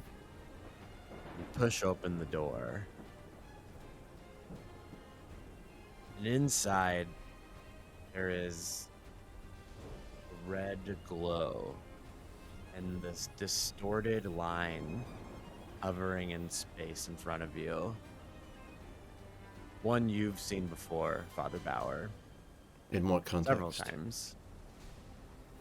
That's the Same gate. type of break in space that you have been lost in before and seen tentacles emerge from. to pull you It in. just appears to be hovering there. I In the room itself. stop breathing. Well, and so the room is slightly lit by this unnatural glow of this dimensional break in the air. And you see Watley's bed covered in blood. The room is strewn with ripped skin and flesh, and it smells of decay and rot as if somebody has been dead for years. But all of the blood is fresh and wet, I think we're too late. and you find half of a hand with Watley's ring on the finger.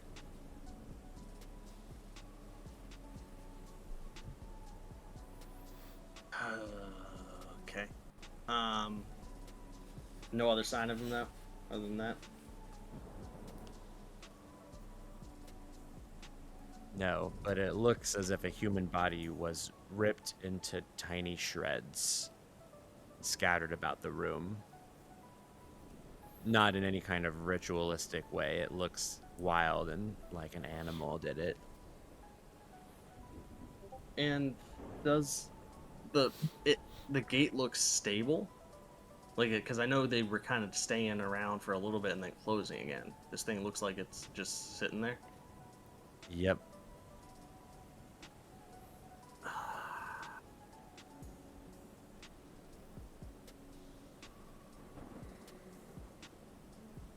God. Lying on the bed, almost untouched, are the map and key.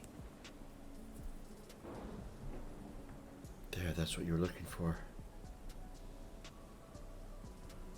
Yes. So I'll carefully work my way around the room, grab the map and key, if I can, and because it's in his bloodline, he's gonna also pick up Watley's hand and remove the ring and place it on his own in remembrance.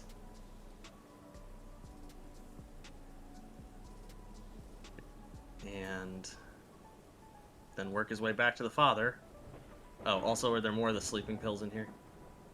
Or anything else in here that I can see? See something real quick.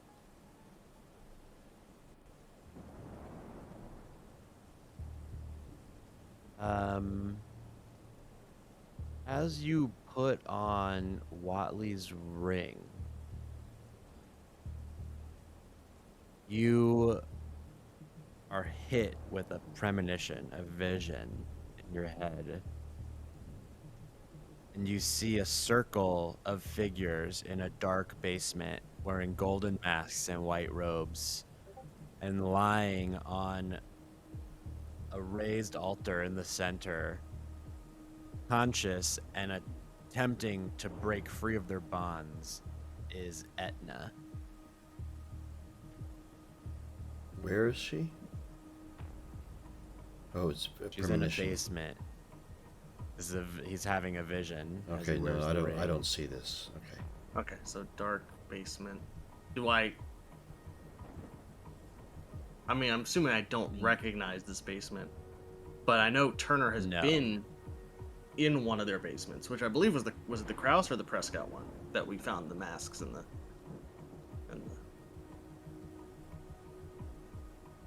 I believe it was the Kraus basement.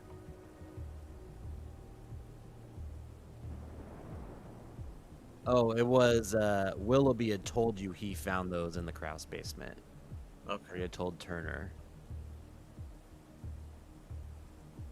And then another figure in a gold mask and a black robe that is almost shimmering with these purple hues and doesn't appear to be made of the same material, approaches Etna with a large ritualistic knife and plunges it into her stomach. And then you snap out of it. Are you okay, Jackson? You kind of went distant there for a moment. I believe Etna may be in trouble. I think we all are. Yes, indeed. I kind of.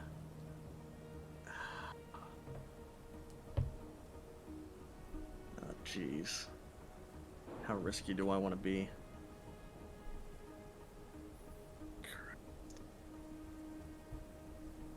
You know, we'll do it for the watches. After I've gathered this stuff and placed it in the bag of many things, I'm assuming I mean it's horrid in here, but I'm assuming Watley has many things of which to tie fabric together in terms of like sheets.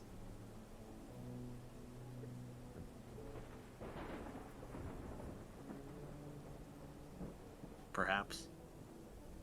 Yeah. Okay.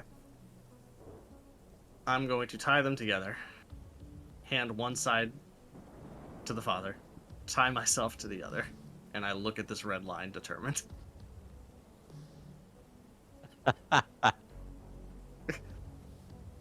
Like, where are you going with this? What are you doing? I'm going to see what's on the other side of this Oh, dear and what we need to. sweet Father who art in heaven. Bless this man. You're not the only one that gets to have wondrous adventures in other worlds. We're gonna explore some stuff. All right. Because I feel like it might be beneficial to keep this open, but I need to know what's on the other side. Obviously, something killed him, but I don't know if it's the moon beast that got out and killed him or something.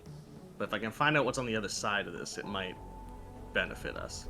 Because obviously we can close Or it the could gates. kill We know- you. It could. Or we keep know the you ritual. there, and then I'm stuck here alone, not knowing what the hell's going on. Well, we know how to close the gates, and Well, then let's do I'm that. assuming we've shared the information so far because we can always close the gate. That's not a problem. I just basically want to step inside or peek my head in, and then see what the heck's going on. I'm not talking about going on a grand expedition in this other world, but just Yeah, but seeing where it is. When I went, I was pulled. Yes, but I can't help but notice there are not tentacles coming out of this one. At least not yet. I don't think this is a good idea. I'm just going to make that officially known. All right. Plus, if I give a tug, you can tug me back. It's a typical wonderful plan of entering the horrible place. All right.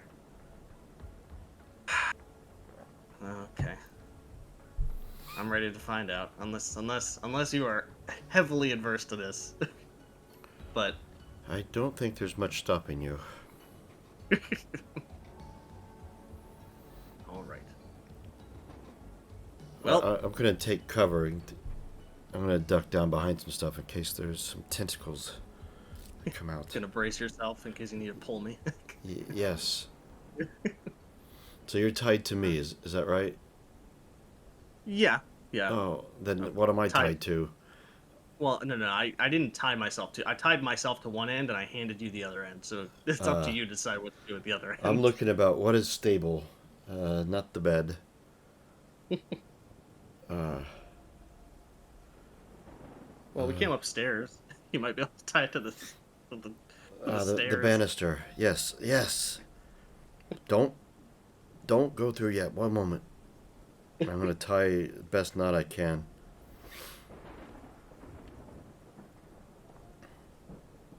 Okay. If you have to do this, go with God. He's always with me, Father. And with that, I guess I'll run through the portal.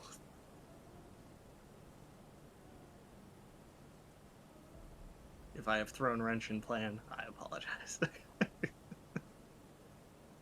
Oh, I'm just thinking of how To kill to do you. this now. Let's see. I'll be right. That's what I meant by wrench in plan. Yeah. One moment. I'll be right back, guys. I can only imagine the idea was, what crazy person would run through the portal? Jackson need pull this one. If there's one thing he inherited from Turner, it was his motivational attitude there. And running into problems.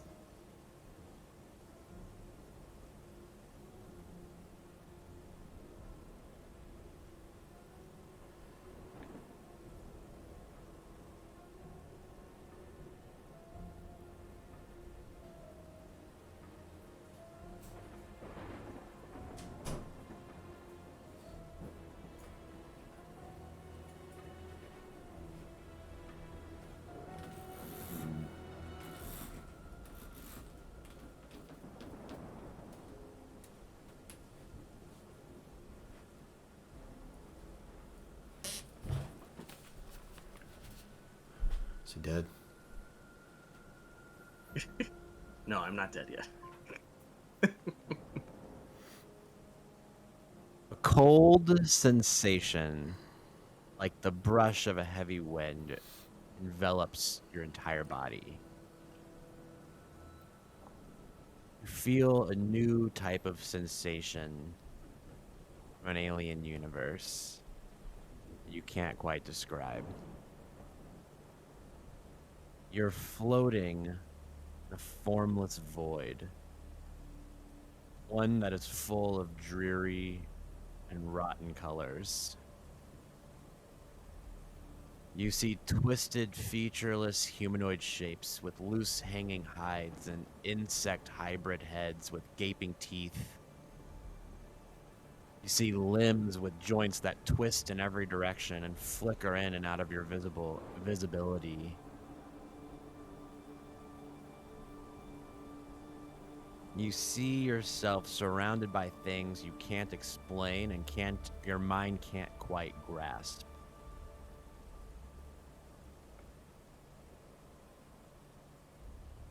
And then you see the serpents.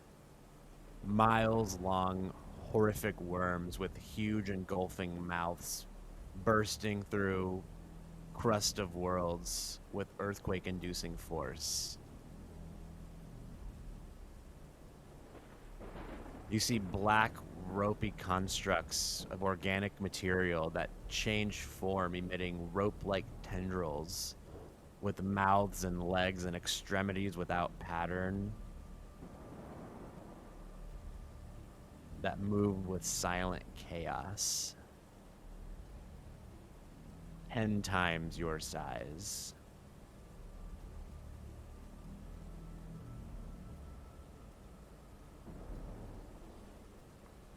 Okay. You see Huge beings with beast-like bodies like pig or sheep. Their forms are eyeless and headless, but they sprout tentacles, tusks, and other animalistic features. They absorb the energy and life around them and reproduce disgusting offspring like nothing you've ever seen before. You're reminded of Shub Nagurath.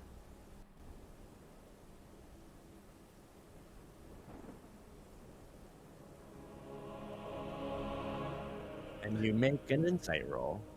Here we go. Figured on that one. Say goodbye. Wow. I Oh, keep it real one. together on that.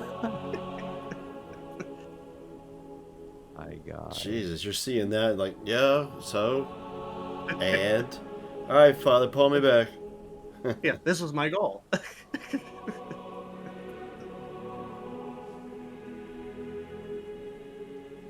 And suddenly you feel seen as much as you are seeing. And you feel entities approaching you. Okay. In the short time I have here, I've seen all this, obviously. Do I see any other open portals? Or do I see red lines anywhere? Because I'm assuming the red line's behind me. You do not. You do see the one behind you. Okay. Because I remember they were opening everywhere. And then... because there was that. 2, are any of my items emanating anything?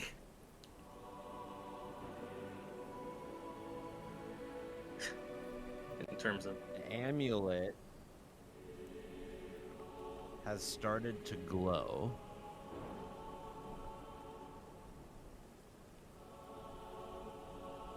Okay. More so, you feel the weight of the trapezohedron dragging you deeper into the chasm of chaos ahead of you. Okay. And then, lastly, based on all of this that I've seen, can I kind of, because I have the map, I'm not looking at it right now, obviously, but would I be able to kind of piece together where I was on this map? Nothing you see looks like anything on that map. Okay. And in that case, and since it seems, do I see what's coming towards me?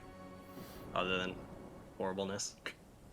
Your mind can't even fully comprehend what it's seeing, but you feel like something sees you. Okay. You don't know why, you can tell. Alright. And with that, I would like to go back through the portal.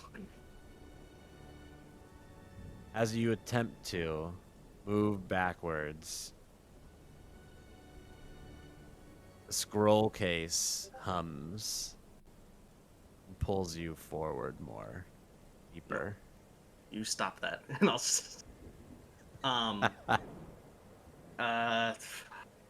One second. Spell book.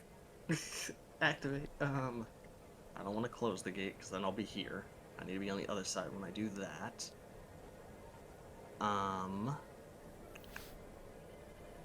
It's always weird. I hit the Book of Ibon and then realize I need to hit the other Book of Ibon tab. Alright.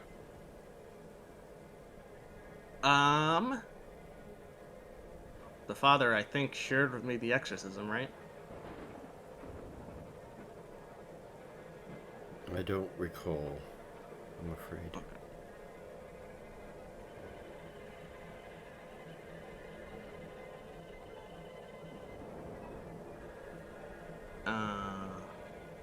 Sure. Because, yeah, the outer void closes the gate.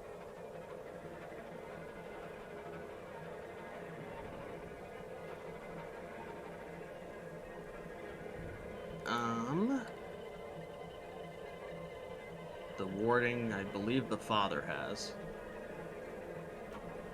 What is...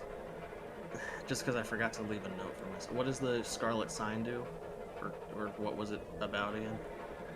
that you actually don't know anything about the Scarlet Sign other Oh, than okay. you found it, you know where it is in the book. You likely transcribed it, but you aren't sure what that actually does. Okay. But do I have the exorcism? I think I do. I could be I think wrong. you I mean, did. it's in my book. So, can I attempt to cast the exorcism and get back through this portal?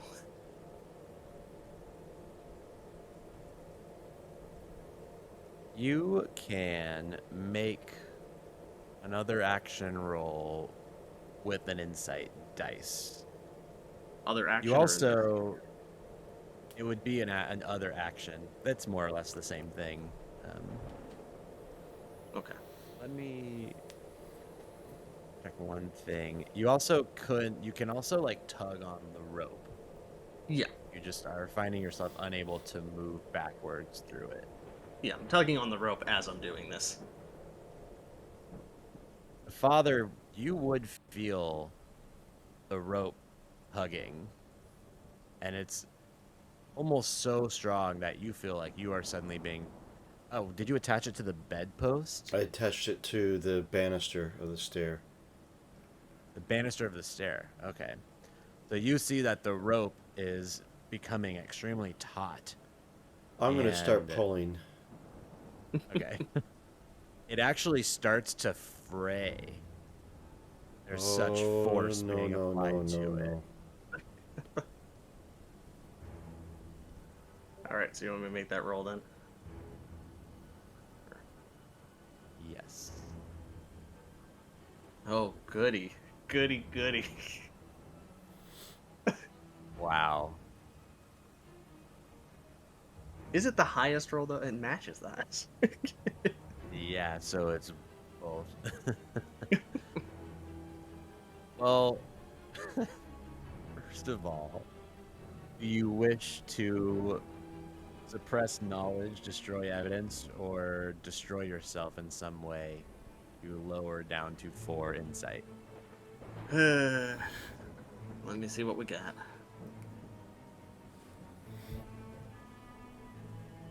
Well, obviously the most obvious choice would be to lose this trapahedron, but I feel like it's very important. It's in like maybe game-breakingly important.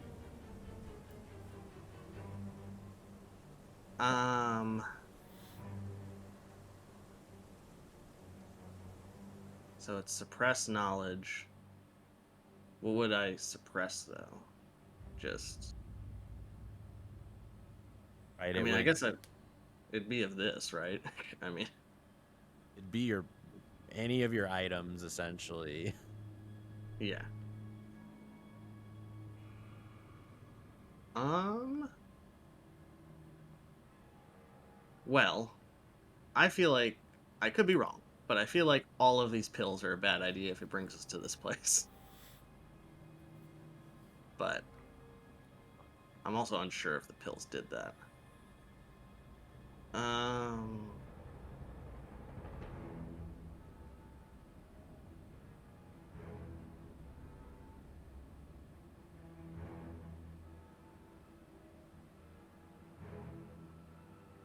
Oh, I wish to discuss this with you, Andy. What do you think is our least important item? If we're, because I mean, I'm not there. I just got. No, no, I'm just discussing this out of character with you. Because Oh, I mean, the I'm in medallion. character. I'm an in character guy.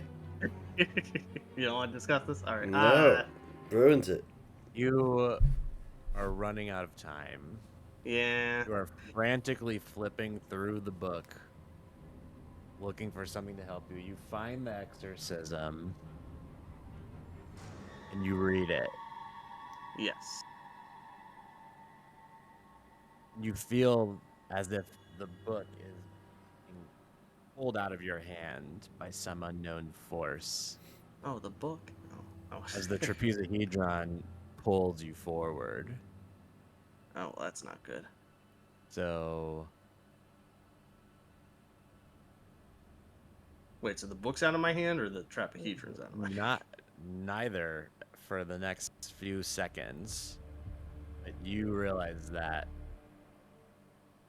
you are being tugged deeper in. Christ. I kind of would like to get rid of this medallion. Because, I mean, as far as I know, it's just glowing. But, does it seem to be... This might be an odd question. Does the glowing of the medallion seem to be drawing them, or the trapahedron? Obviously, the trapahedron's pulling me, but... You can't quite tell, but the medallion's glow is getting stronger and brighter. Alright. I'm gonna make a roll here for myself. Because...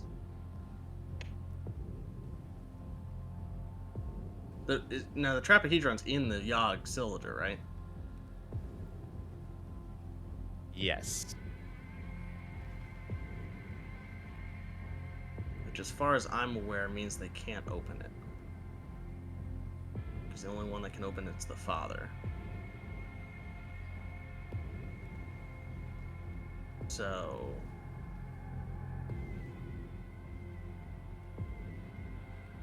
I'm trying to... Make a quick decision. What do you lose? Or take a risk and just roll your insight. Oh, I can just roll my insight again? Well, you have to roll an insight dice to see if you go to 6 or not. Either way. But you can, right now, decide to lose an item. Or, like, Okay. cut I have off to make a your own separate hand. insight. So I have to make a separate insight roll, and if I roll 6, then I'm insane. Gotcha. Exactly. I'll just risk it.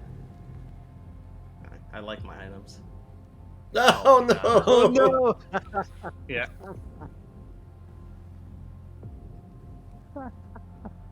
Well, I'm insane. All right. Well, we're even now, Andy. You've got all the stuff with you. Well, that's what I think I will do. Is I shall. Well, I mean, Unicorn can kind of help with this, but I will. I think instead of me, make sure all the items are secure. So you get them. Your final moment of sanity. You thrust everything into the sack. So you're holding the book and you read the spell. And it doesn't work. And suddenly the world around you begins to spin violently. And you feel yourself whipping through time and space at incredible speed.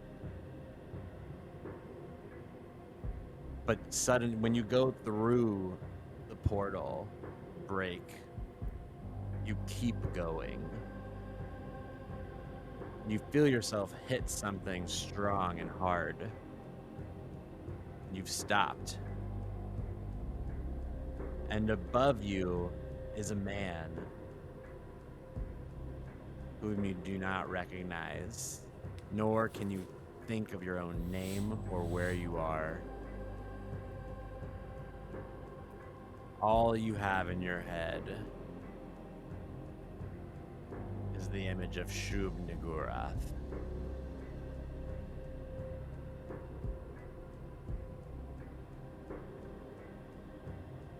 Father Bauer, Jackson is pulled back through the portal, lying on the ground in front of you, covered in this red ectoplasmic goop almost. It looks like he had been swimming through some kind of pool of goo. And his eyes are not the way they should be. They're frantically moving and darting. And he clutches a satchel full of items in his hand desperately, and is speaking just with word vomit, not making any sense, mixing languages together.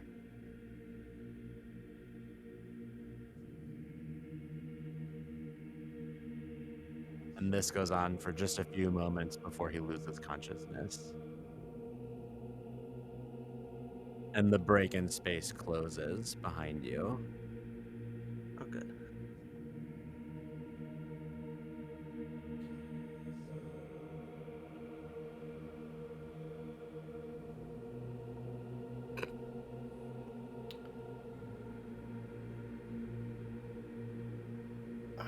This might be a small off note. Does the father? Obviously, I was merging languages, but because the father went there and understood languages others don't, does he understand me? Or is it still gobbledygook? Pieces of languages where you were using were even some that he didn't recognize but were not of this planet. Okay.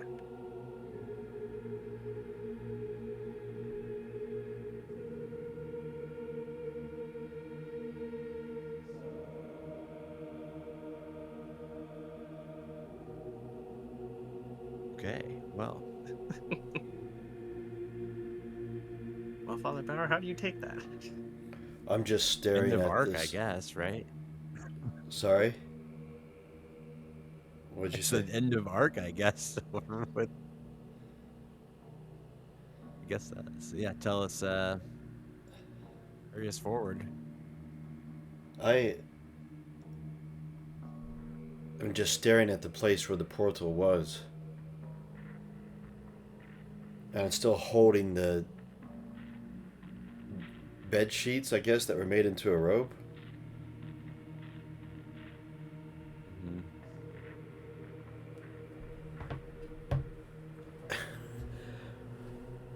What do I do now?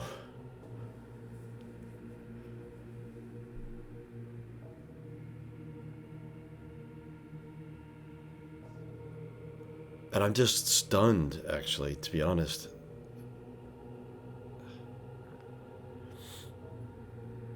And well, it seems like an eternity, but probably was only 5 minutes. I move again and I grab the satchel, the bag, and were the other two items there? The map and the key, were they put back in there? Or are they still out on the bed? Yep. You, oh, you had picked them up, so you've got everything in that bag right now. And I'm just gonna walk, I'm gonna leave the house and Um, just based on his, just based on before the portal closed, did he notice that the trap that he was on, or whatever it is, was being pulled towards the portal? No, everything's pretty much back to normal. Okay. You would thrust everything into the bag right before being pulled back through. I think I'll just wander around town, not quite knowing what to make of anything.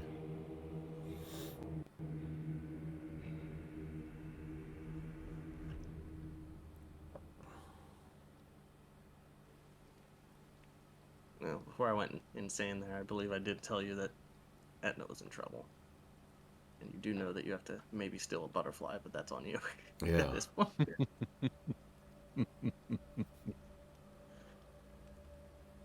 Um, town seems out of place to you. Father out of time. Your only friend lost. Or rather, left behind.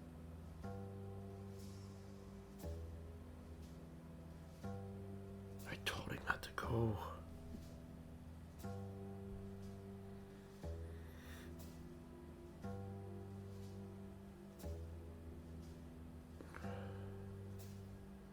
You move through the crowd.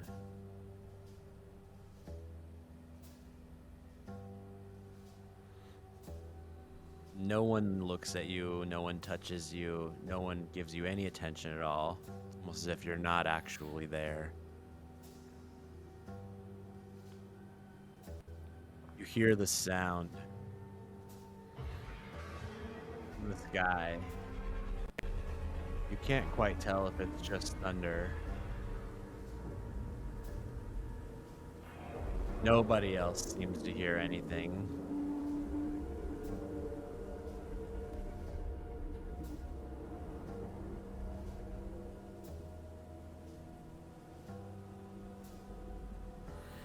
None of the buildings are the same. Nothing is as you remember it.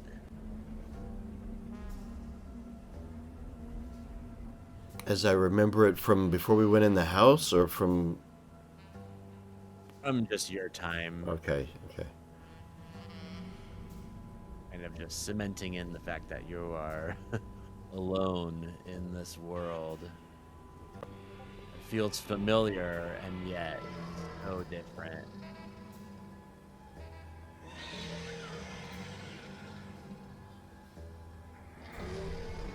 I think I just keep wandering, just out of my mind.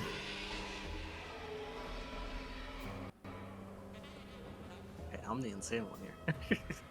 But I'm was hardly holding on to sanity as it is.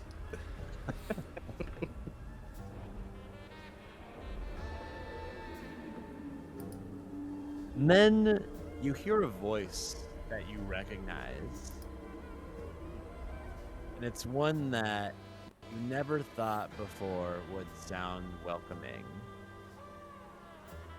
And it's the voice of Barrett Major, the old Kraus family bodyguard who should be a withered old man, but looks exactly as you remember him. The only thing other than the Watley house that has remained unchanged.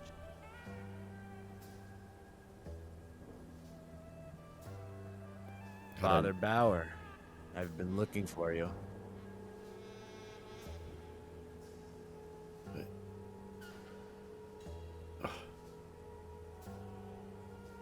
Welcome back. You haven't changed, just like me.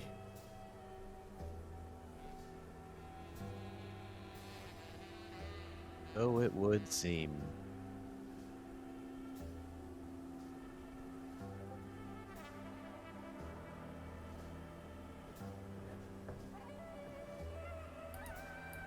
What? If you know what's going on, I could really do with some insight.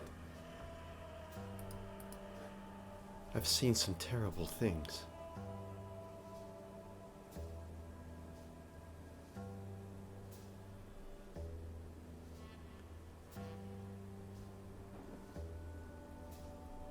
I think we all have, Father. Isn't it your place to help us? Who's us? Well, just we the people. Kind of motions to the crowd around them who seem oblivious of you completely. Sinners, the lawless, Yes. the weak and the decrepit. However, I'm not entirely sure I know what reality is.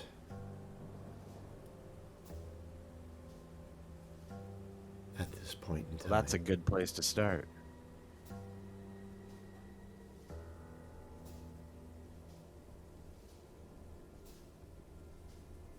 Reality is what you make of it, Father Bauer. Here's your second chance to remake the world.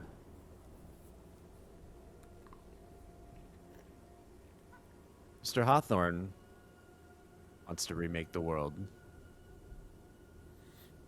Mr. Kraus,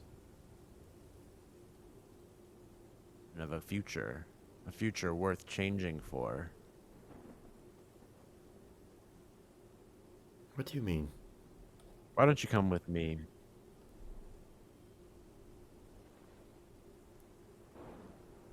Why Where? don't you come with me? Where?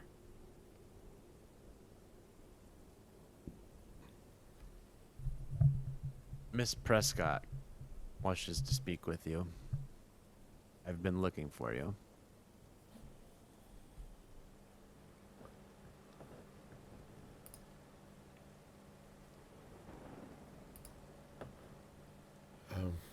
Okay.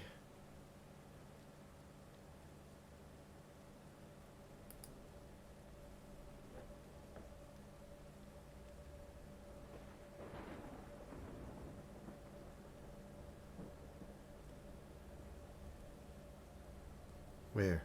Leads you through town towards high society.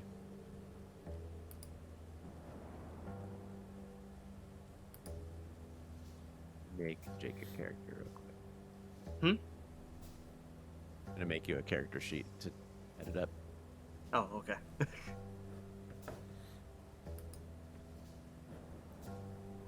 Okay, there you go.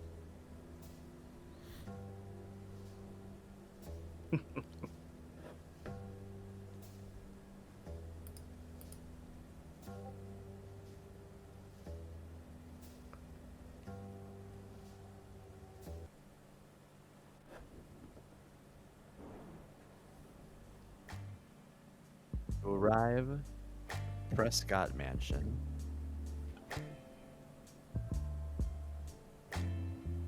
There it is, characteristically quiet while you walk through town. Either pretending he can't hear you or just flat out ignoring half of the things you say or ask.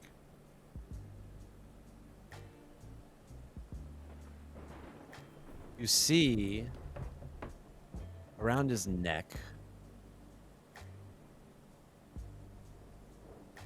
some kind of medallion, which is under his shirt attached to a thick gold chain, but you can see kind of an outline of it. His shirt is slightly unbuttoned, and you get glimpses of the reflection off the light of day against it.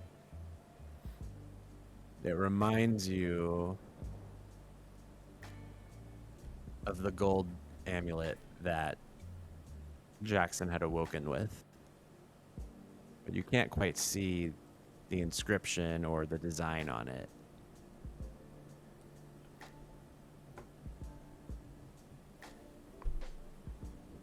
The grounds are fairly busy. There are quite a few servants and gardeners and men and women tending to all the needs of the property inside and out. And he leads you inside up to the top floor into a comfortable lounge room where this young woman is waiting for you. Curly blonde hair, pale skin, short, very proper, sipping some tea while the thunderstorm rages outside.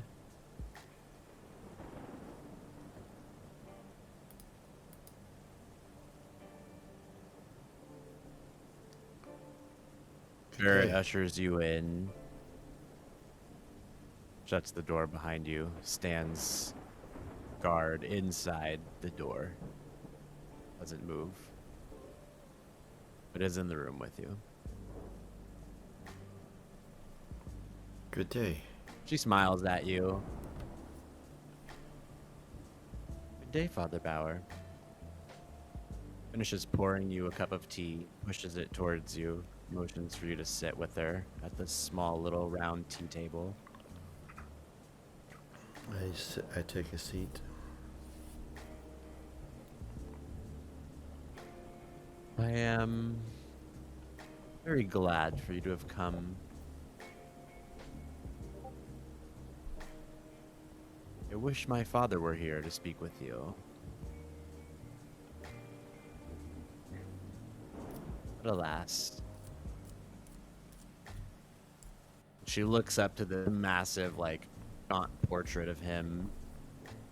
Excuse me, a gallant portrait of him, kind of above this large fireplace. He spoke very highly of you. You did? Yes, you didn't know he was quite pious, though he preferred to practice in the home. He was a bit of a recluse, if not agoraphobic.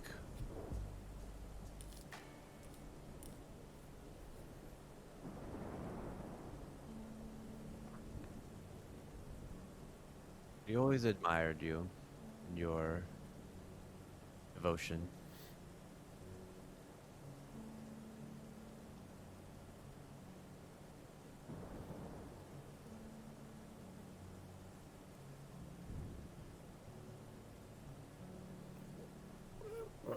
See, but why am I here?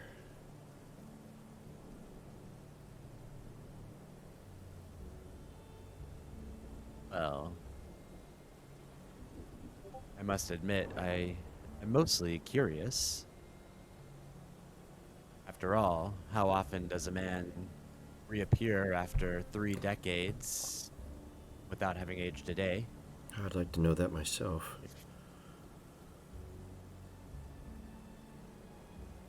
Kind of raises her eyebrows.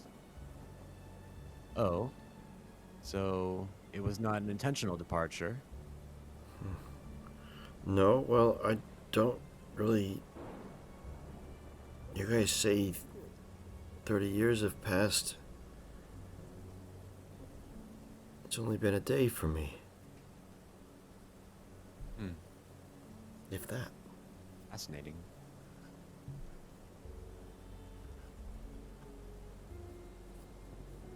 And where were you these past 30 years, I wonder? I don't actually really know. I have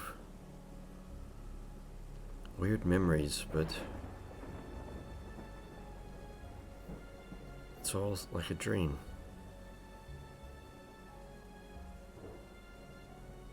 Barrett kind of laughs behind you when you say that, and she smiles. What? What is the? What is the joke?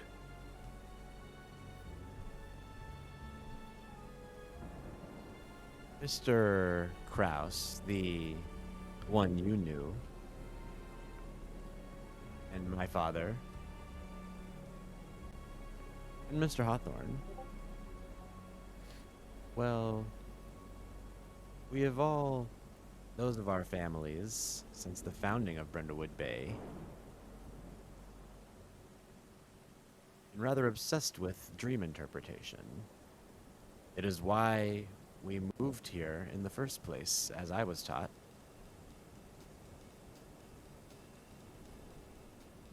It was almost as if it was predetermined.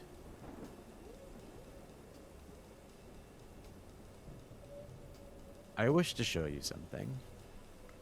And she pulls out this small book. Looks like a journal. Opens up to a marked page and passes it to you. And it is dated. Let me get my facts straight. It is dated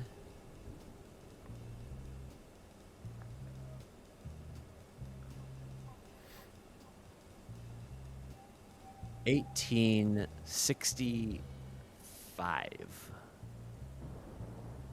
And it is appears to be a journal of James Prescott's.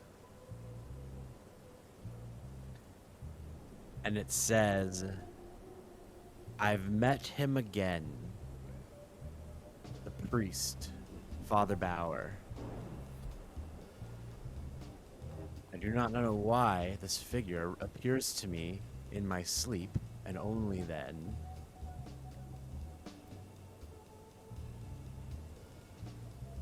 But he has told me so many helpful things. I will go to this town, Brindlewood Bay, and seek him out." And nothing more. And this was written 4 years before James Prescott arrived in Brindlewood Bay with his family.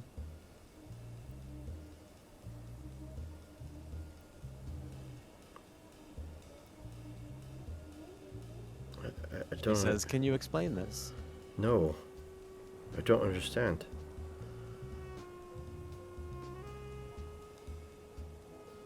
Nor do I.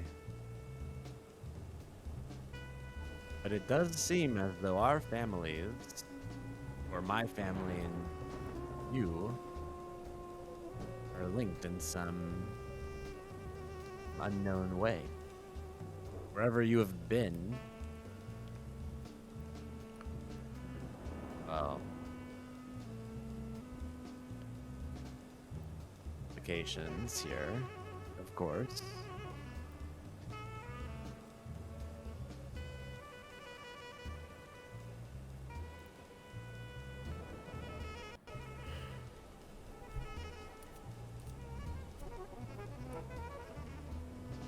My father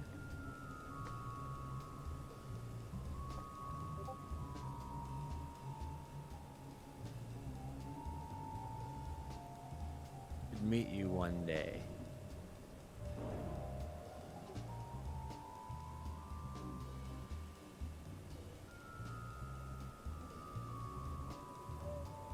And he said you would help me. Are you here to help me, Father? What do you need help with?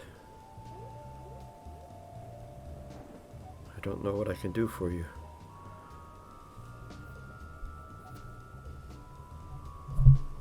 Tell me everything you know about the Deep Reaver. Please leave out no detail. I don't know too much. They caught some hideous creature. There was an accident and several crew were lost at sea. Creature was on display for a while, Miller. and then they dismantled the ship.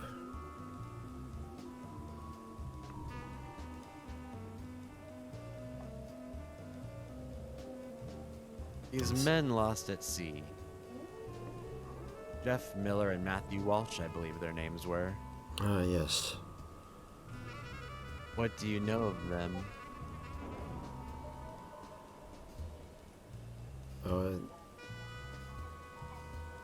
Not a whole lot, actually.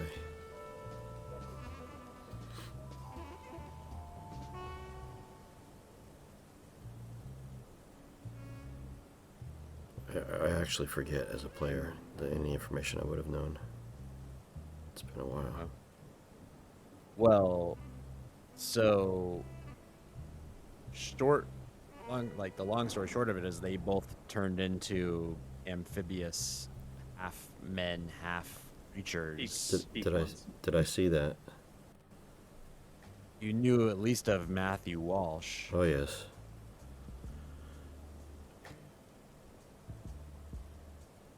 Would you tell her about that? Yes, I do. Okay. Well, it sounds crazy for me to say it, but they turned into something not entirely human, half human, maybe, and half of the sea.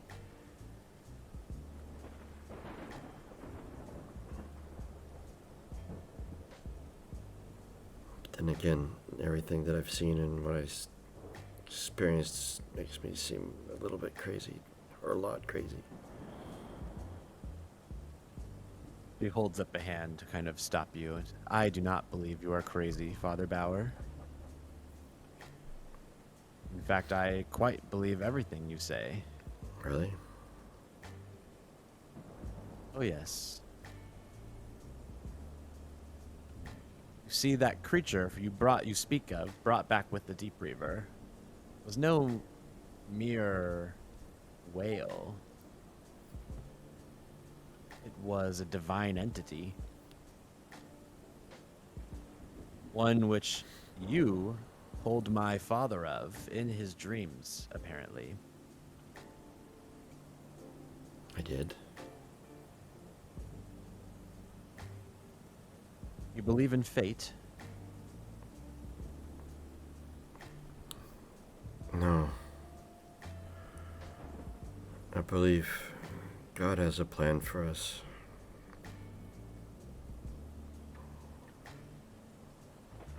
Would that not be the same thing?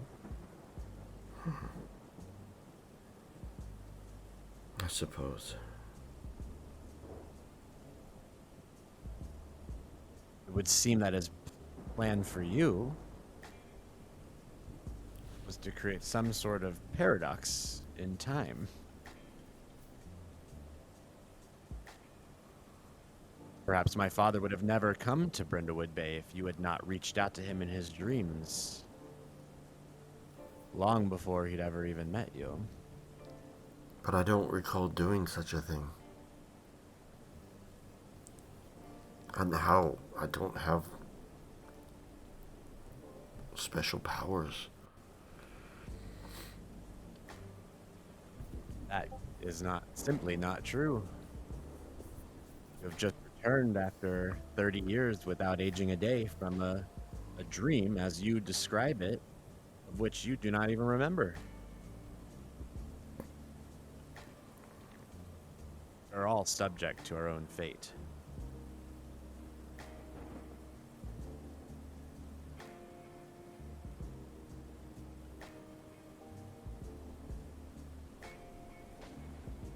Anything back with you from this fugue, this journey you went on?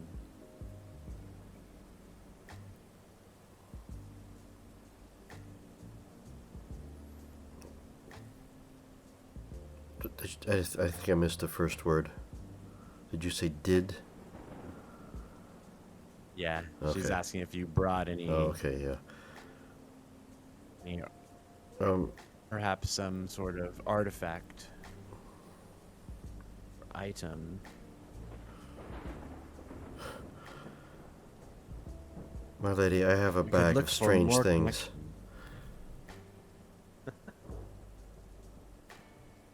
I have a bag of very strange things that I have no knowledge of what they are, where they come from, or what. They keep coming to me.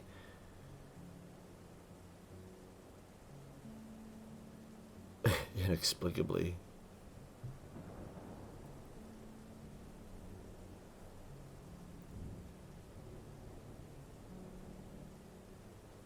They seem to have properties and they do things. I have no idea what they're doing. Might I see them?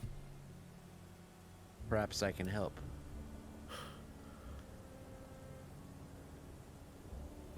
Yeah, here.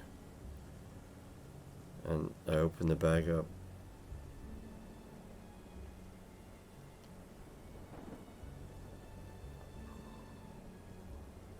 I warn you though, some of them react very strangely if you touch them. Alright.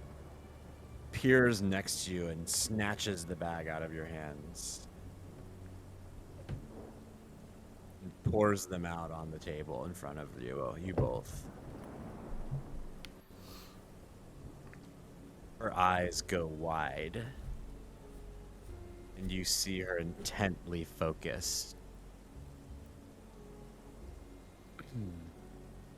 You follow her gaze to the metal cylinder, which holds the trapezohedron. And she reaches for it and holds her breath. You can see her just to contain her excitement. And what do you know of this object? And she starts kind of twirling it around and looking at it. Every time I touch it, it opens up. And then an earthquake happens.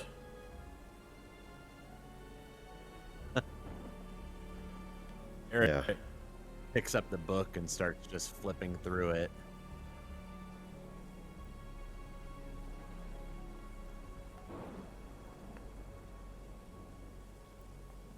She holds the scroll case out to you and says, "Would you demonstrate?" I don't know that you want that. There's a sound otherworldly that accompanies the earthquake that sounds like some giant creature of malevolence.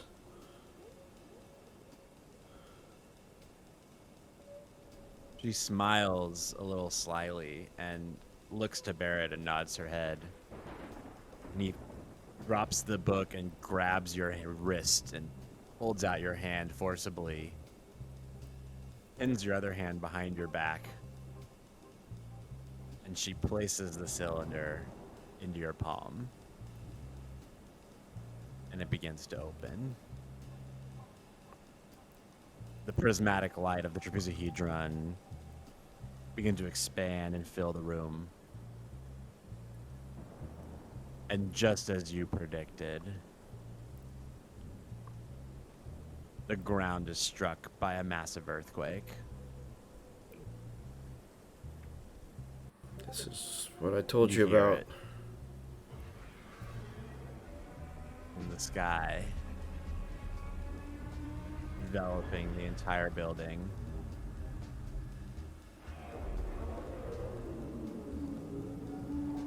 Am I still touching it? Yep, he's just holding your hand. This is not a good She thing. reaches in and she pulls the trapezohedron out of the cylinder, begins examining it. Barrett lets go of your hand. Cylinder falls to the table.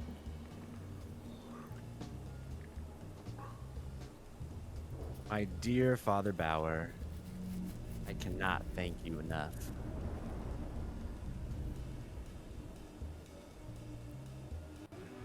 Grabs you by the shoulders and begins forcibly removing you from the room. And we're going to end our session with that.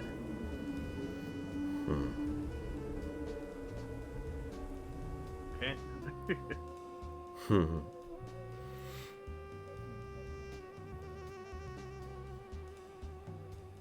Something tells me she's not on our side.